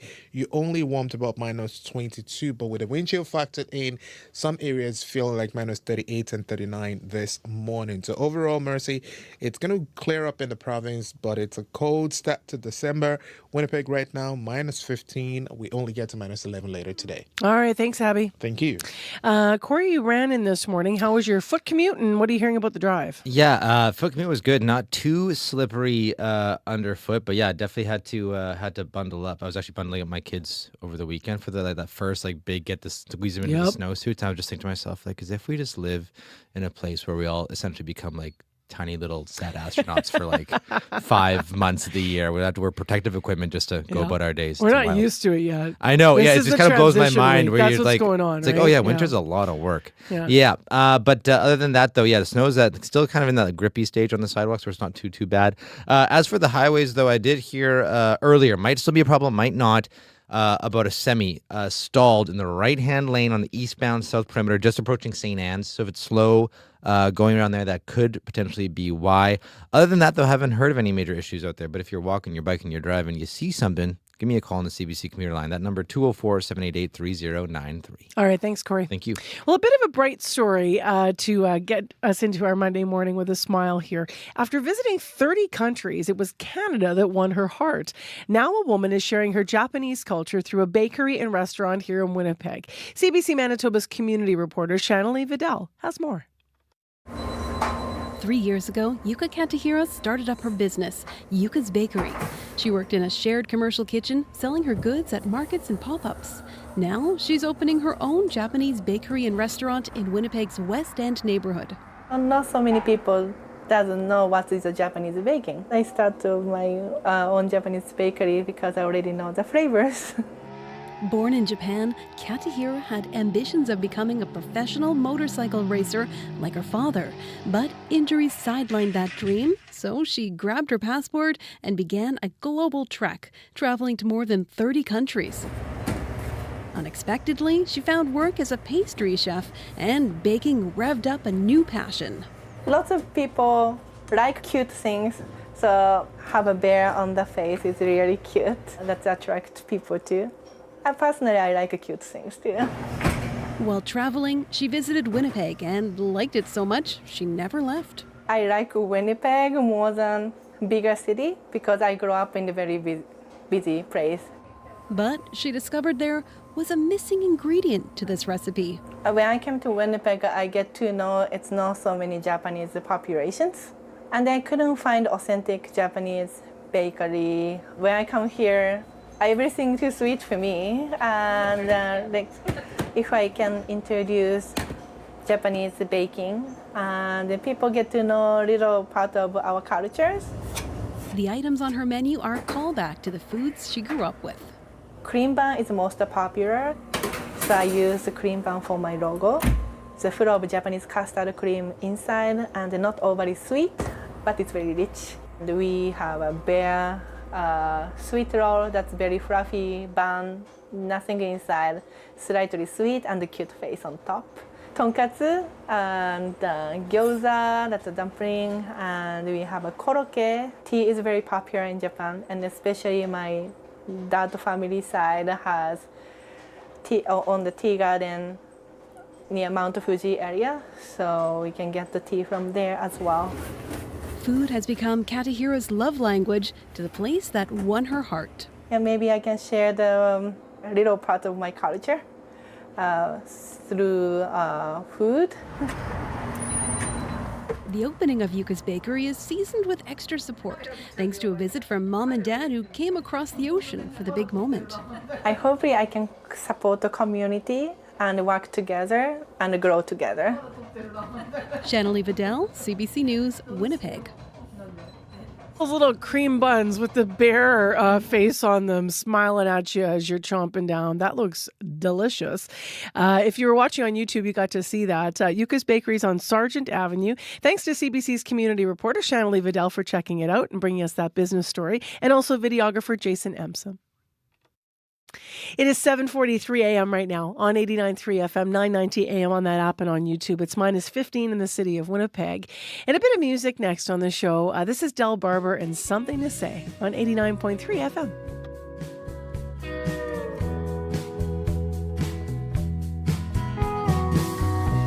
Looking too far, searching too hard. Sometimes a song or the picture won't tell you a thing. Up on your feet, mountain, tall trees. Sometimes the world won't let you feel a thing. When it hits you, if it hits you, might get you through the day. You might have standing there waiting, wondering how much it's gonna take. And I dream of gin clear river, rainbows rising, green drapes. Tired of looking around the corner, something to say.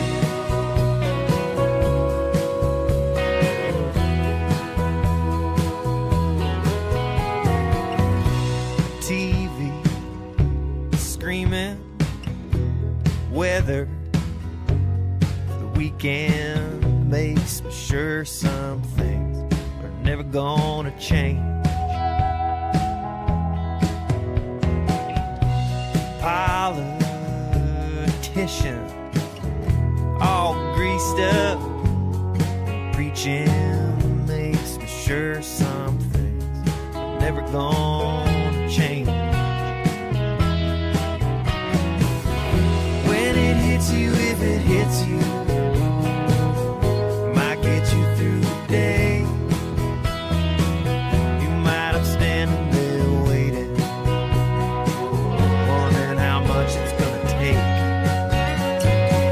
And I dream of whitetails feeding full light of day.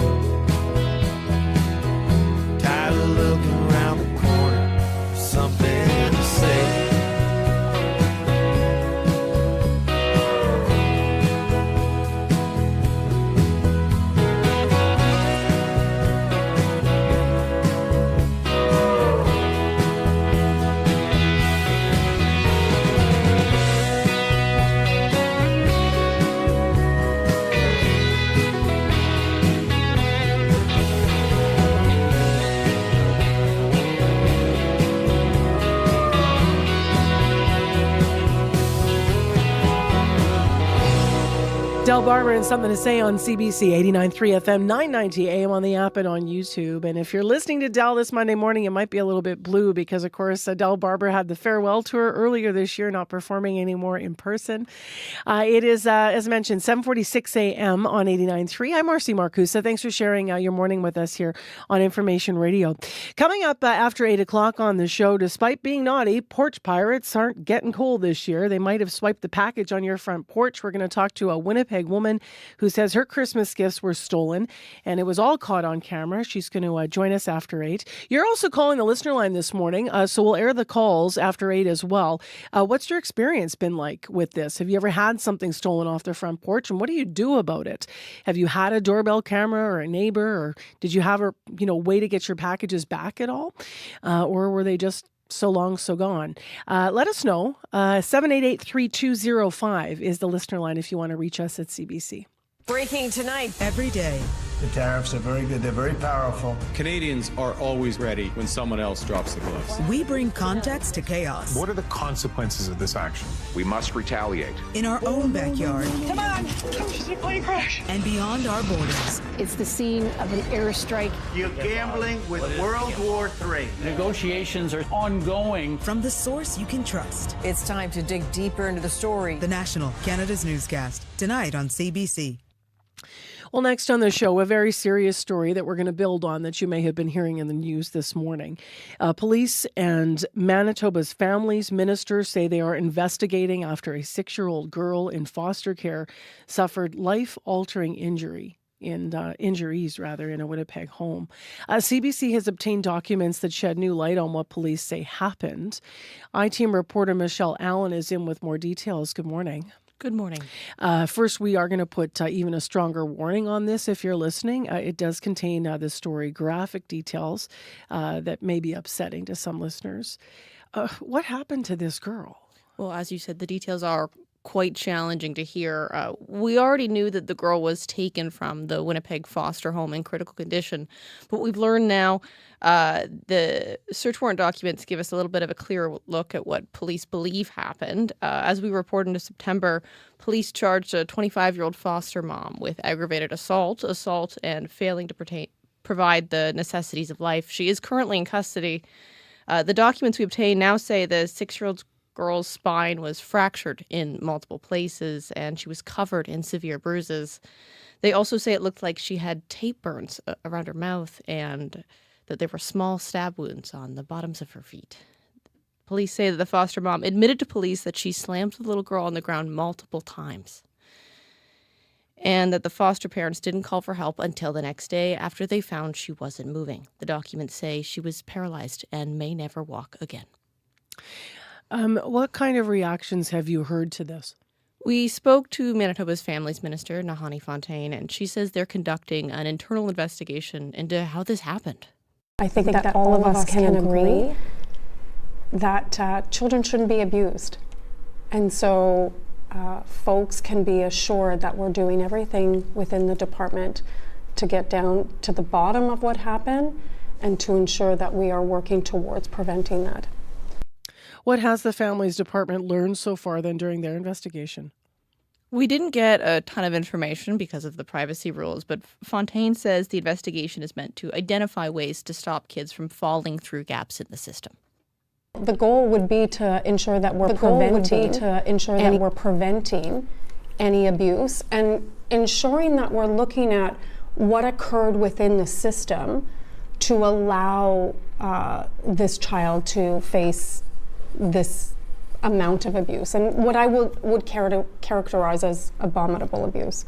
The Child and Family Services Act is pretty strict about privacy to protect the children in care, so we don't have a ton of further specific details about the department's investigation. Pretty much everything we do know comes from the search warrant documents we obtained. They say the couple actually had multiple foster children at the time, and police are investigating currently whether any of the other children were assaulted. What kind of change are people calling for?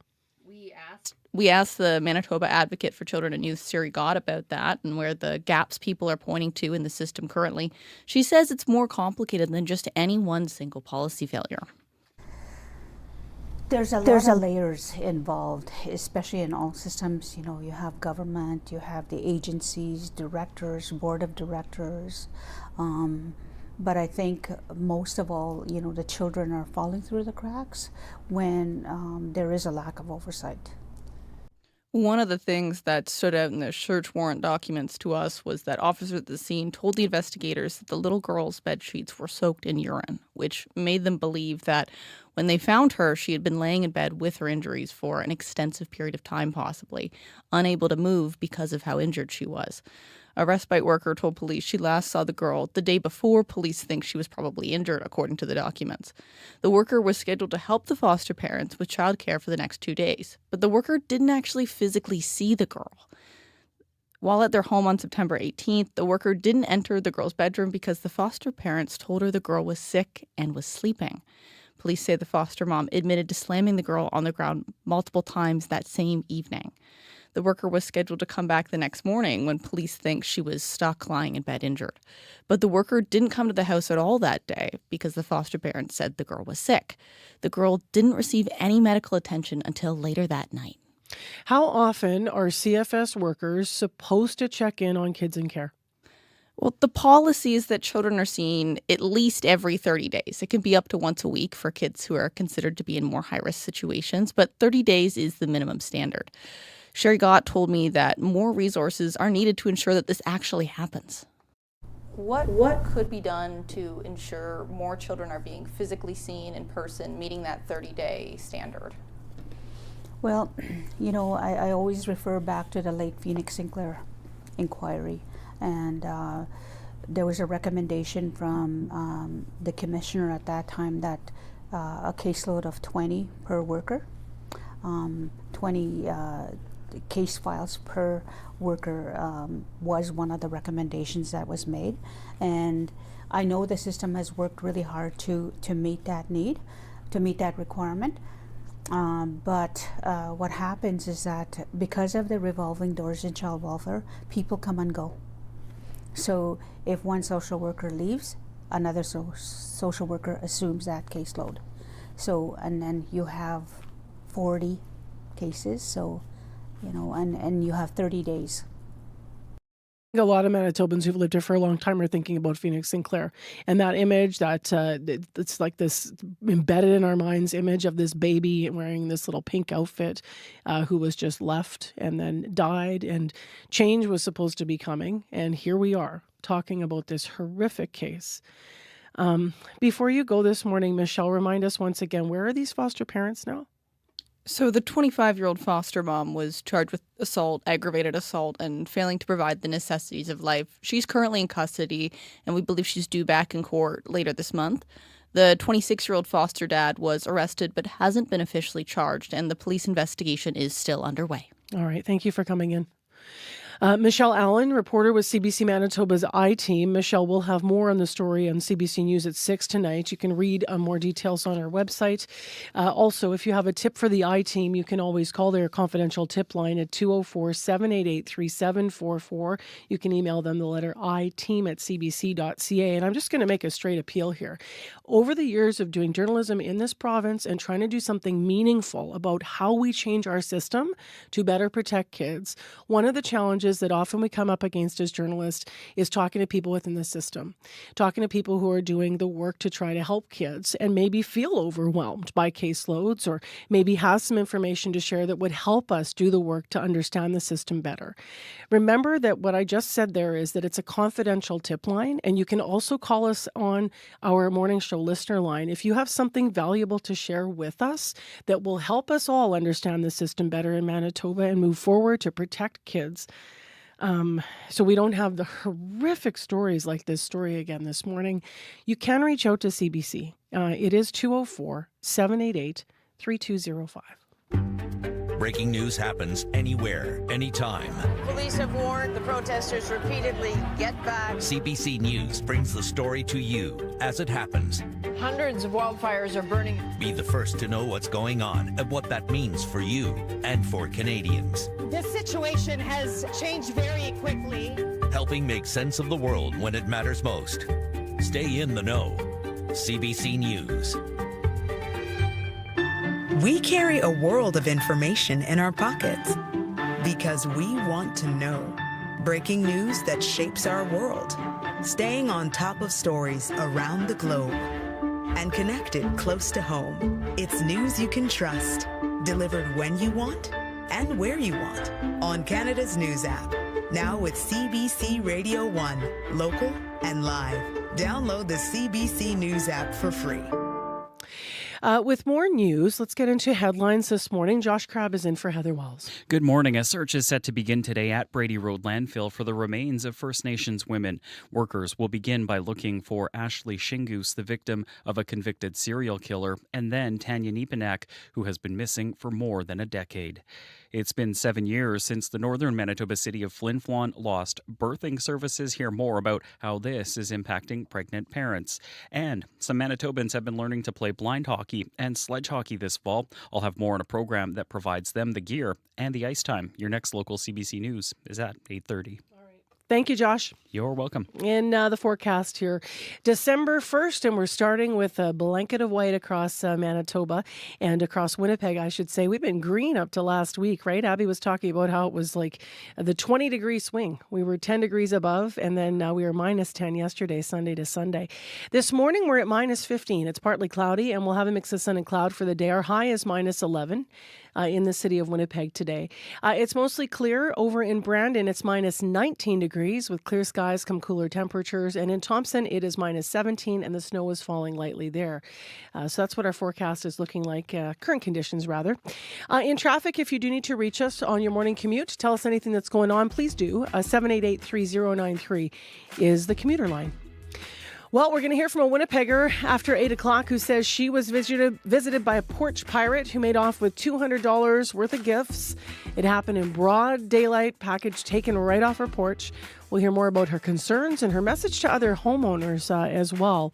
And if you have a story about something being stolen off your porch, what did you do? How did it change how you order things maybe in the future? How did it get resolved? Does this happen to you? 788-3205 is the listener line once again. We already got one call to that listener line. We'll share that as well after 8. Stay with us. I'm Marcy Marcusa. This is CBC, and World Report is next.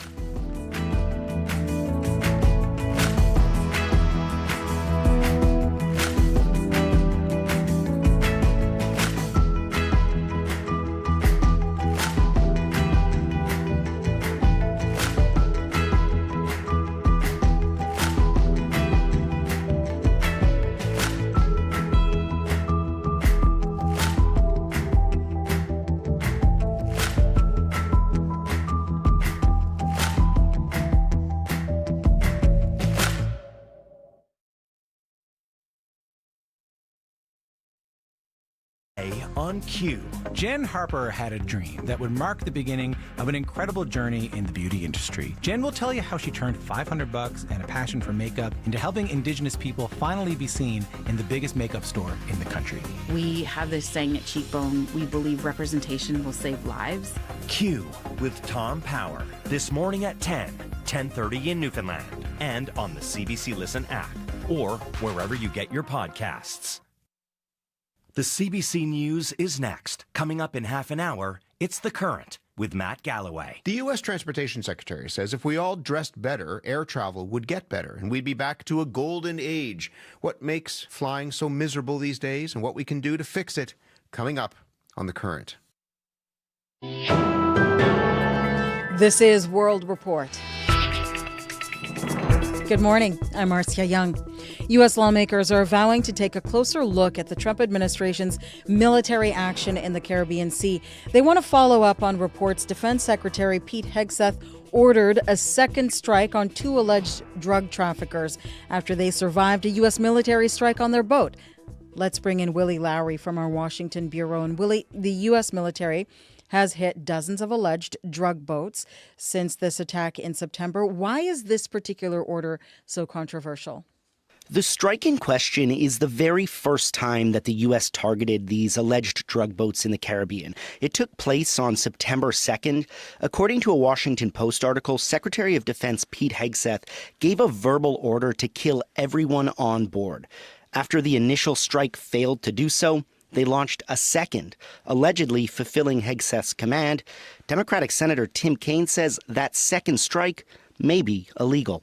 This rises to the level of a war crime if it's true. Since that first strike, the U.S. has launched at least 20 other strikes and killed an estimated 83 people. The Trump administration says it's protecting Americans by preventing drugs from entering the country by sea and is in a non-traditional armed conflict with these South American drug cartels. But there is now a bipartisan effort underway in both the House and Senate Armed Services Committee to learn more about that first strike. Meanwhile, the U.S. president appears ready to move into a new phase of military intervention in Venezuela. What can you tell us about that? On social media, Trump said that the airspace above and surrounding Venezuela should be closed in its entirety. And this comes after Trump sent the world's largest aircraft carrier to the Caribbean last month and says he authorized covert CIA operations in the country. But last night, Trump downplayed the recent developments. Does your warning mean that an airstrike is imminent, or should we not read it that way? Don't read anything into it. Meanwhile, the U.S. leader also refused to give any details on a phone call he had with Maduro last week. Thank you, Willie. My pleasure. The CBC's Willie Lowry in Washington. U.S. Special Envoy Steve Witkoff is expected to travel to Russia today.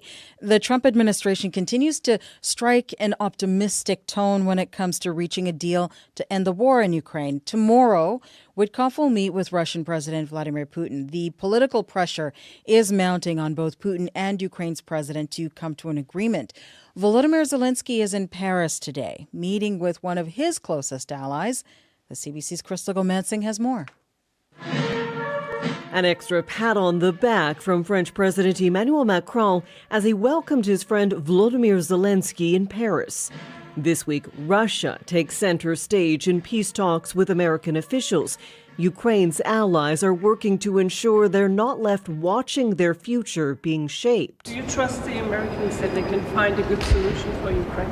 A question to Kaja Kallas, the European Union's foreign policy chief, ahead of a meeting with European defense ministers. I trust that Ukrainians stand up for themselves. Supporting Ukraine and bolstering European security are both again on the agenda in Brussels. U.S. Secretary of State Marco Rubio described the state of negotiations as delicate with a lot of moving parts yesterday. We don't just want to end the war, we also want to help Ukraine be safe forever. Rubio put an emphasis on securing economic prosperity for Ukraine following a meeting with the head of Ukraine's Security Council, Rustem Umerov, in Florida. This meeting was productive. Ukrainian officials have repeatedly said they're not willing to give up land or have Russia dictate the size of their military or its future in NATO. Russian officials said last week it is not giving up on its demands or objectives they set out when they launched the full-scale invasion of Ukraine back in 2022. Crystal Gomansing, CBC News, London. In Indonesia, a man pulls a muddy bucket of clothes from a home on North Sumatra. He and others struggle to get through the knee-high mud in the streets. At least 604 people have been killed by flooding and landslides in Indonesia. More than 460 others are missing. Torrential rains from separate weather systems pounded parts of Sumatra as well as Thailand, Malaysia, and Sri Lanka. At least 366 people have been killed by the heavy rains and flooding in Sri Lanka. Several more are missing, and at least 176 people have been killed in Thailand. The UN Refugee Agency is warning there is a rise in sexual violence against women and girls displaced by conflict, especially in the Democratic Republic of Congo and Sudan. The international charity CARE says in the DRC alone, more than 67,000 women and girls were sexually assaulted in the first 4 months of this year. Chris Ochemringa has more from Kinshasa and a warning. Some details you're about to hear are disturbing.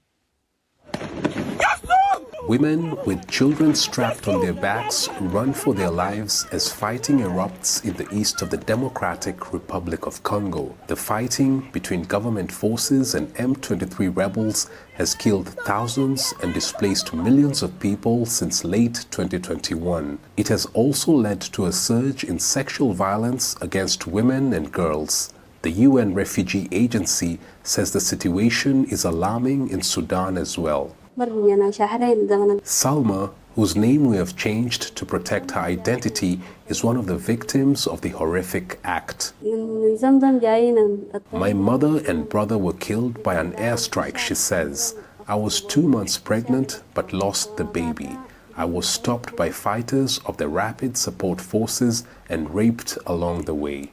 Nora Catherine Staunton is the UNHCR's Senior Protection and Solutions Coordinator for West and Central Africa. Our operations are facing a funding gap for the refugee response of 62%. This includes the response for gender-based violence. Thousands of women and girls are now bearing the brunt of the conflict at a time when funding cuts by the U.S. have left aid agencies struggling to assist them. Chris Ochamringa for CBC News, Kinshasa. Police in Hong Kong say 151 people are now confirmed dead after last week's fire in an apartment complex. 104 are still missing. Officials also say the protective netting did not meet fire resistance codes. That green netting covered the bamboo scaffolding around several of the high-rises. The fire started last Wednesday afternoon at the complex. It burned through 7 of 8 buildings. 14 people have been arrested in connection with the fire. More airline passengers are using their phones to record disputes with staff at airports, and in some cases, they're paying the price. In one incident, a traveler says an airline employee grabbed his phone. As we head into the busy holiday travel season, you may be wondering what your rights are when it comes to recording at the airport. Erica Johnson has the answers in this Go Public investigation. No, this is mine. Hello. This is mine. Jason Huang was filming a WestJet agent at Edmonton International Airport. He and his family had just been told they'd been put on a later flight to Toronto, and Huang wanted to record the reason why.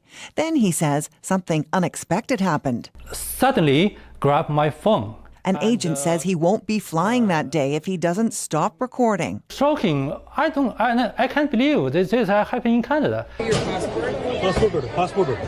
And here's a second case involving Air Transat. A passenger recorded an agent refusing to let him and his wife board unless he erased video too. I need to delete all pictures and all video for check-in.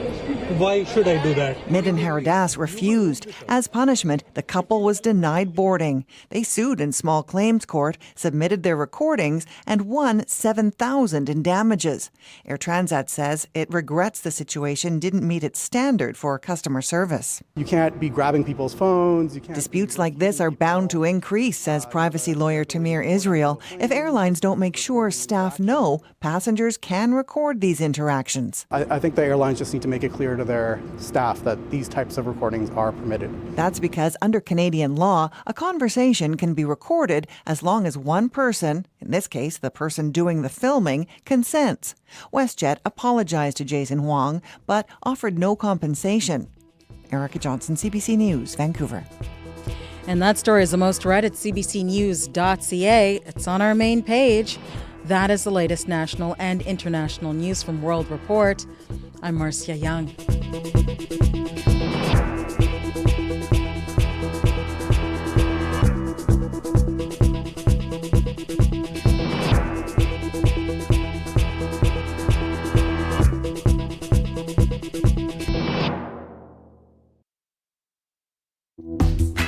So you used to it yet, Manitoba, especially in the south here? The snow is covering the ground and the cold has moved on in. Your cold spot this morning in this province is Chiduli Lake at minus 29. Winnipeg's at minus 15 right now. Good morning, everyone. I'm Marcy Marcusa. This is CBC's Information Radio on 89.3 FM, 990 AM on that app, or you might be watching on YouTube. Well, unfortunately, with this time of year comes a lot of package deliveries, and that means people who are going to take advantage of it. We're going to hear this half hour a story about porch pirates. You've been calling us on the listener line, actually. We're going to hear some calls about people this has happened to. We're talking about gifts that you get delivered to your house, and then they're stolen. So we're going to hear more from a Winnipeg woman who says her Christmas gifts were stolen right off her front porch. Is something that hasn't happened in her neighborhood before. It was caught on camera. So we're going to hear that, and we're also going to hear some advice to other homeowners about what you can do. So unfortunate, right? So we'll get into that in a moment. Right now, though, we have Josh Crabb in from our news department. He's filling in for Heather Wells this morning, and he's here with our developing news stories. Good morning. Good morning, Marcy. A Winnipeg parent is questioning why authorities didn't release information on a registered sex offender now charged with assault. Scott William George was arrested last week after he allegedly went into a St. Vital school bathroom and grabbed a student. Winnipeg police say a man was arrested and charged over the weekend after a woman was threatened with a gun. Officers say the victim went to meet with a friend and there was an argument and she was threatened. And two of Canada's most prominent families say they plan to donate the royal charter that formed the Hudson's Bay Company to the Archives of Manitoba if they win the artifact at an auction this week. The Thompson and Weston families are expected to get the bidding started at $18 million. Your next local CBC News is at 8:30. All right. Thanks a lot, Josh. You're welcome. Let's get into this weather forecast then. Abby, what do we got? That's the sound in my head this morning. A cold start first week of December. We're getting that blast of Arctic air, delivering that bite of wind chill, delivering it across the province this morning. We're talking about the south. We'll be seeing wind chills in the valleys close to minus 28, 29, while up north we're going to see wind chill feel like minus 38 to minus 39 in some regions. Winnipeg right now, we are stuck at minus 15 all morning. Partly cloudy conditions. Very soon we should see a mix of sun and clouds for the rest of the day with light winds just helping to keep the highs close to minus 11. But the wind chill in Winnipeg, it feels like minus 25. So if you're making that transition from one bus to another, be prepared for that. We're seeing highs hovering close to minus 9 in most of the regions down south this morning. Some areas might warm up to minus 11, while up north we should see highs between minus 12s and minus 15. But the major concern for today will be the wind chill. Minus 37s, minus 38 up north, while down south we should see minus 25s to minus 29s. All right. That doesn't and I like winter, okay? Yeah, I like winter, but this is that part, the time of the year where you just have to remind yourself that, yes, the digits might say minus 15, 16s, but you should think about the wind chill. Yeah. Factor that in and we're as you transitioning. plan your day. It's we're that transitioning. transition. Last Sunday, as I continue to say, because I think this is crazy, but I mean, it was 10 degrees.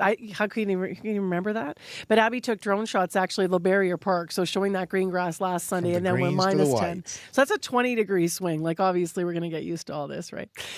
Let's get into the morning commute and find out what's being affected. What's up now, Corey? Actually, not too many issues right now. There was earlier, might still be an issue, but could potentially be clear. There was a report about a semi-stalled eastbound south perimeter just before St. Anne's, but haven't heard any updates on that since. Other than that, though, it's been pretty clear. The highways are looking okay, actually, as well. But if you do see something going on, you can give me a call on the CBC commuter line if you're walking, biking, driving. Would love to hear from you. That number, 204-788-3093.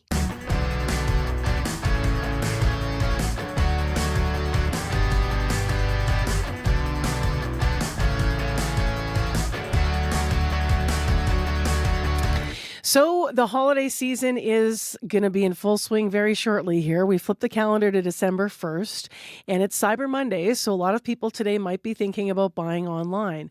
That also means, though, there's more opportunity for these so-called porch pirates to strike. Despite having a surveillance camera and two big dogs, a Winnipeg woman says her freshly delivered package from Amazon was stolen on her front porch in the Crestview neighborhood. That's in the south end of the city. It happened in broad daylight. The package contained Christmas presents for her grandchildren. Marion Henry is here to tell us more. And by the way, she also happens to be the director of program operations at the Better Business Bureau of Central Canada. But she's here with her story. Good morning. Good morning. Oh, lousy. So how'd you find out the packages were gone? Well, we do get notifications from Amazon when our packages are delivered.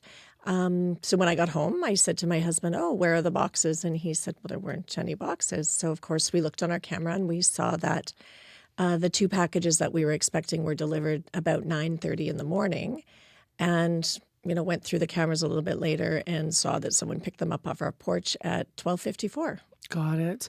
Now, is your just so people know, because sometimes people get it in their heads, well, this won't happen to me because is your porch front facing the street? Is there a long walk up to it from the sidewalk? Like, what's the what does it look like?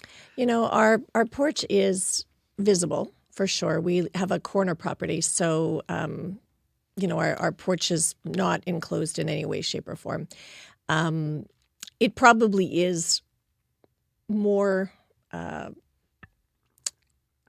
This isn't putting the onus on you, by the way. We all have front porches that you can see. I'm just trying to get a visual for the radio I think it's probably listeners. something that would be more visible, more favorable to have something like that. But, of course, we've never had something like that happen in the past. And just as you said, we never thought that would happen to us. For sure. As you mentioned, we have 2 big dogs and signs, beware of dog and beware of cameras on our property. So we, really didn't think that this would happen to us. But I mean, you can see it very clearly that he came, right up to the porch, picked the packages off, and off he went. They've been showing on YouTube because you shared the surveillance footage with us, so listeners that are watching our show on YouTube can see this. So really just like casually walks up the stairs. It's not like there's a rush or anything, and then there he is, just takes the boxes and walks away across your lawn. Mm-hmm. Why did you think nothing like this would happen?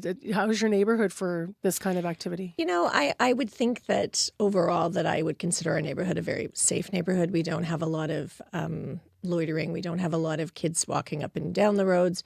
Lots of families walking their dogs. Because we're sort of on a corner, there's people from all sorts of areas very close to our neighborhood out and about all the time. So we would just never have thought that would happen to us. What was stolen? Well, we had ordered some Christmas presents for our grandchildren, and that's what was in the packages, as well as a couple of Christmas ornaments. How much monetarily did you lose then? About $100. Okay. When you saw the footage and then this happens to you, what was your feeling? I mean, I think when anything like this happens, you have a feeling of vulnerability or a feeling of, being sort of targeted, so to speak. My husband's first reaction was, well, put in a police report, which we did. We did also then contact Amazon, which they were very gracious in refunding the parcels right away, and we were able to reorder them. Got it. What you did file a report in the end with police. What did you tell you, and what was involved in filing that, out of curiosity? It was very easy to file. When we called the non-emergent line, we were advised that we had to put it in online. Mm-hmm. So it was just a case of describing, what happened, and probably took about 5 minutes. It was a very easy process. One thing that it didn't allow us to do was, we were able to upload photos, but not the video. We have since been contacted by the city police and given a link to upload the videos, so they have that as well. So how did you have photos? Was it screenshots then of the video? Well, that's what we ended up doing because we originally couldn't upload the video to the police report. We did just run the video and screenshot it to get pictures of the entire sort of situation, and then uploaded those videos, pictures. What do they tell you? I'm just curious, and maybe you didn't have an exchange with police this directly, but I'm just curious whether or not police say there's a good chance that we can catch this person because they're on video, or we're hearing about this a lot. Don't get your hopes up. I'm wondering what police told you in the exchange. Absolutely nothing like that. Of course, just that they'll look into it and see what they can do. From a statistical perspective, in Canada, I'll just sort of put on my BBB hat for a moment there. There was, annually, Canadians do see about $783 million worth of loss of package theft every year. And that's, we also see about 23% of Canadians indicating that over the period of their life that they have been, at some point or another, victim of a package theft. Mm. My situation is very indicative of what the average value loss tends to be on those that are reported. And the statistical amount is $123, which is the average that people do lose through property theft or package theft. Unfortunately, having, an item delivered to your house doesn't guarantee that you're going to get it, of course, because you're always at that risk. And especially this type of thing, package theft, is a crime of opportunity. So with the increase of online shopping that we're seeing through the holiday season, there's that much more of a risk to consumers to be, consumers like me, being victim to that. Yeah, all of us are at risk if you order online, right? Have you changed your online shipping or shopping at all because of this, or maybe delivery-wise? Have you thought about anything, on the front porch, maybe, given that this has happened to you? Yeah, my husband, his first reaction was, well, what are we going to do about this moving forward? Yeah. So he's actually ordered a lockbox.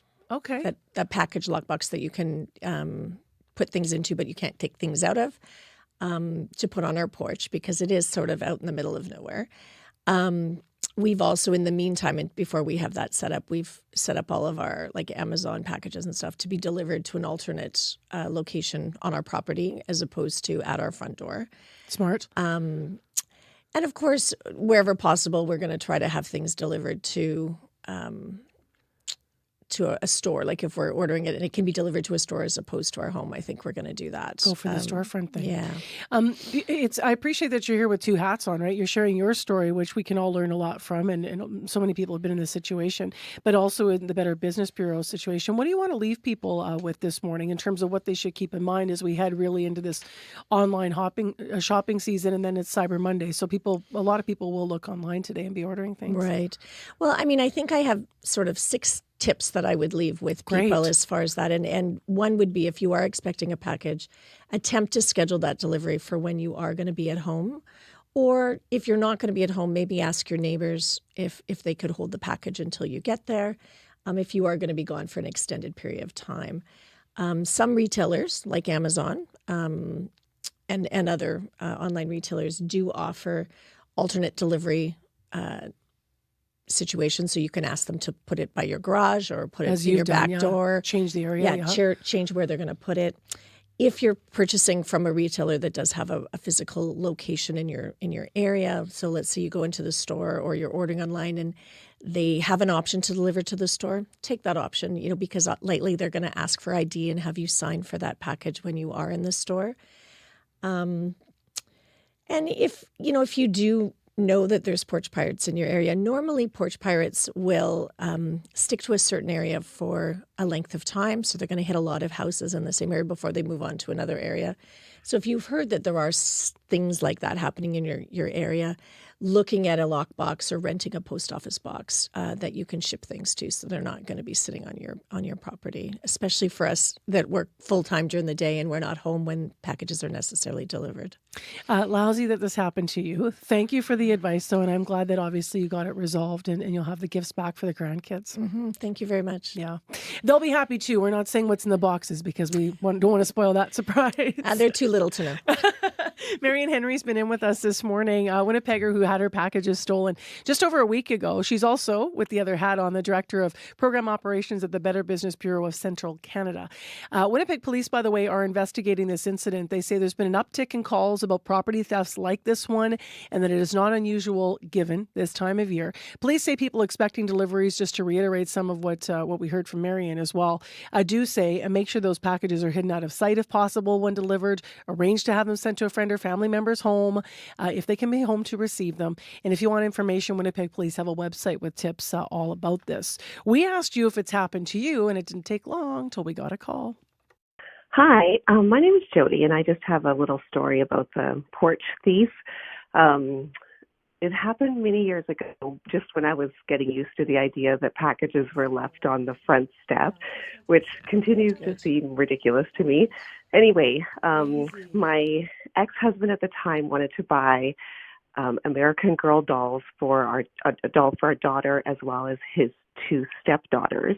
And they were twins, and my daughter was the same age as them. So there were 3 little girls, all around 7 years old, and we wanted to get them American Girl dolls for Christmas. And so I ordered them. And the package came on the step and was gone within no time. And it was just before Christmas.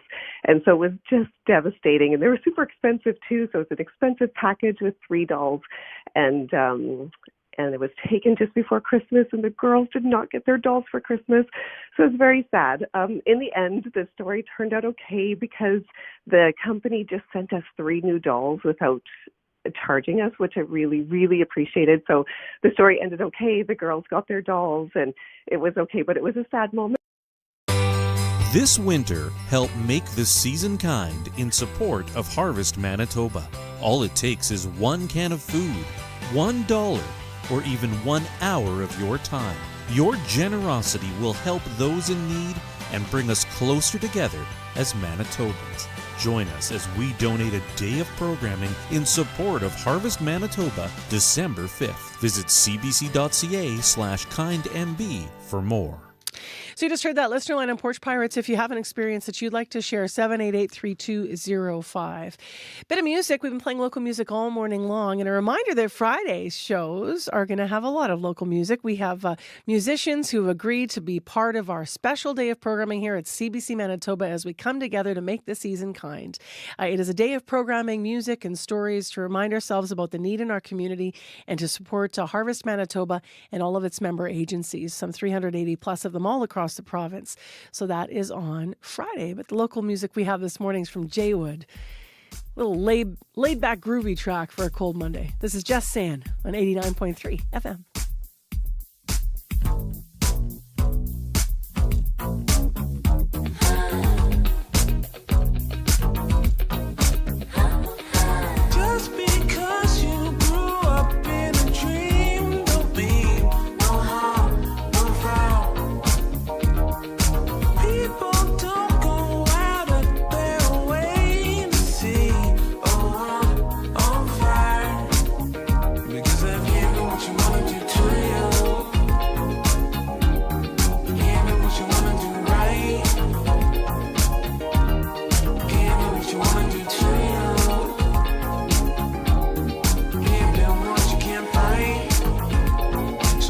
Just put some houses by the rivers where anyone can go forever.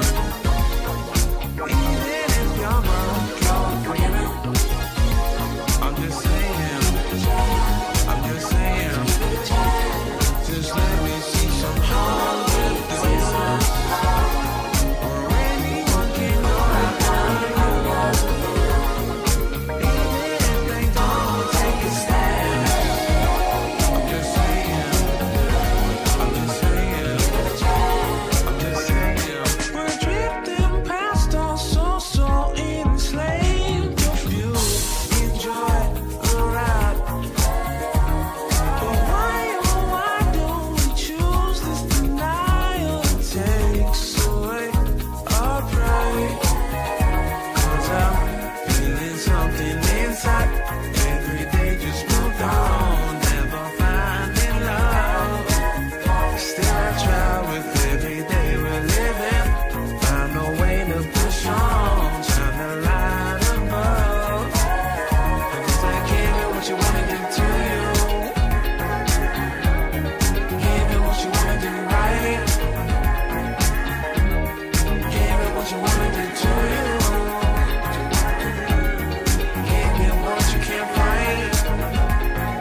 Just put some houses by the rivers where anyone can go forever. Even if you're wrong, you're forgiven. I'm just saying, just let me see some Hollywood faces where anyone can go forever. Even if they don't take a stand.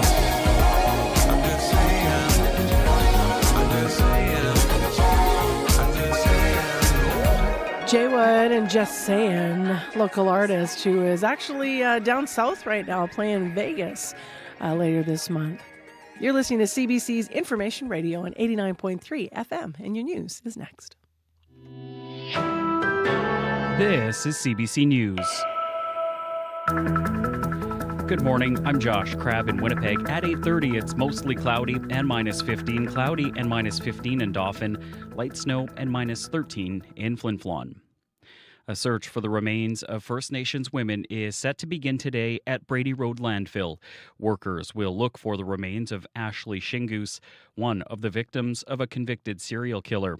The province has previously announced when that search is complete, it will do the same at Brady for Tanya Nepanak, who has been missing for more than a decade.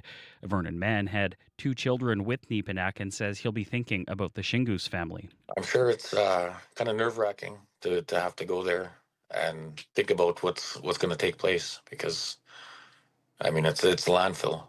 Nobody wants their loved one to be there. A search of a different landfill near Stony Mountain ended earlier this year after the remains of Morgan Harris and Mercedes Myron were found. Shingoose, Harris, and Myron were all killed by the same person. A Winnipeg parent is questioning why authorities didn't release information on a registered sex offender now charged with assault. Scott William George was arrested last week after he allegedly went into a St. Vital school bathroom and grabbed a student. Manitoba has a committee which recommends police whether to alert the public about registered sex offenders being released. George was put on the registry after he admitted to groping a 6-year-old girl in 2022. But a parent who CBC News is not naming says the province didn't send a notification about George after his release. They said that maybe could have helped prevent the grabbing that happened at their kid's school last week. CBC News has reached out to the province for comment. Survivors of domestic violence walked in Winnipeg to raise awareness about the issue.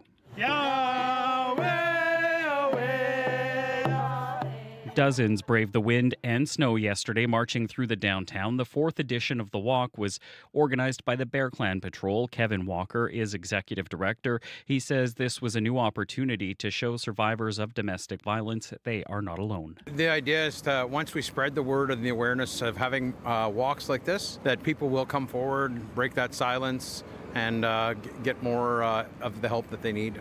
In recent years, Manitoba has seen some of the highest police-reported numbers of domestic violence in the country. According to Statistics Canada, the province was only second to Saskatchewan in the rate of victims in 2023. Winnipeg police say a man was arrested and charged over the weekend after a woman was threatened with a gun. Investigators say officers were called early Saturday to an apartment on Ward Avenue. Officers say the victim went to meet with a friend and there was an argument. A man and a woman were arrested, but the woman has since been released without charges. Meantime, the man has been charged with multiple offenses. Parents in the northern Manitoba city of Flin Flon have been without birthing services for 7 years. The local hospital suspended birthing services in November 2018 after its full-time obstetrician left. Since then, pregnant parents have had to travel for labor and delivery in the Paw, about an hour-and-a-half drive away. Deputy Mayor Allison Dallas Funk says the stress around leaving home for care has forced some residents to risk staying in the hopes they'll be able to have an emergency birth in the local hospital's ER, but she says that's not an option if there are any complications. It's going to take one woman doing that and then one child being lost or one woman being lost for this health region to realize how important that is. The Northern Health Region says demand for obstetrics services in Flin Flon remains low. The health region says it continues to monitor patient volumes and service needs. Some Manitobans have been learning to play blind hockey and sledge hockey this fall through a program that provides the gear and the ice time. The program is put on through Canadian Blind Hockey, Manitoba Possible, the Hockey for All Centre, and the NHL's First Shift program. Samantha Johnson, whose 10-year-old Jack played sledge hockey, says being able to play at no cost got rid of a big barrier. We wouldn't have otherwise had that chance to be able to try something like this. So, just all of the equipment and everything is provided, and we're certainly blessed to be able to be a part of this program.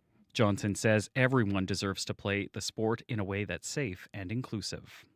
And two of Canada's most prominent families say they plan to donate the royal charter that formed the Hudson's Bay Company to the Archives of Manitoba if they win the artifact at an auction this week.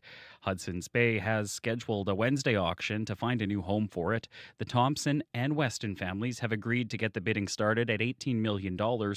If successful, the donation of the artifact would also be shared with the Manitoba Museum, the Canadian Museum of History, and the Royal Ontario Museum. And that is the CBC News from Winnipeg. Your next local news is at 9 o'clock. All right. Thanks a lot, Josh. You're welcome. Thanks to our news department, Josh Crabb and Joni Nicolo, as well as Megan Ketchison. Big thanks to our live Studio 15 crew, Abby Adeyemi, Corey Funk, and Darren Marash. And we'll have a few more thank yous as well after we hear from Corey in traffic. Northbound Pembina at Bison, you lose your far left lanes, both of them. So you're just down to two on the right. You can still turn left, but as you can imagine, kind of a bottleneck situation, pretty slow going there. Jenna Badasso, associate producer who worked on today's program. Big thanks to you. Also, Lauren Scott, a reporter in unit with her item on the program today. Shanalee Vidal is our community reporter. Thanks to you, Shanalee, as well as Jason Emson, videographer. Michelle Allen from our I-team, and then Tony de Guzman with an item in our program today as well. Thanks, everyone. Really appreciate your work. Also to our current affairs shows producer, Nellie Gonzalez, and to Leif Larson, the senior producer of audio here at CBC Manitoba. That is rounding out our Monday list of those who worked on the program. Abby, last word on the weather. Cold start to December across the province with those wind chills in the valleys of minus 37 in the northern part and minus 28 down south. Most of the regions down south we're seeing minus 15s to minus 18s, and we'll see highs around minus 11, and snow on its way tomorrow, some 5 centimeters in the southern part of the province. All right, pull out the shovels, and thank you, Abby. Take care, be well, Manitoba. Have a great rest of your Monday. We're back again tomorrow with a new edition of the show, and coming up next right here on CBC, it's The Current with Matt Galloway. Stay tuned.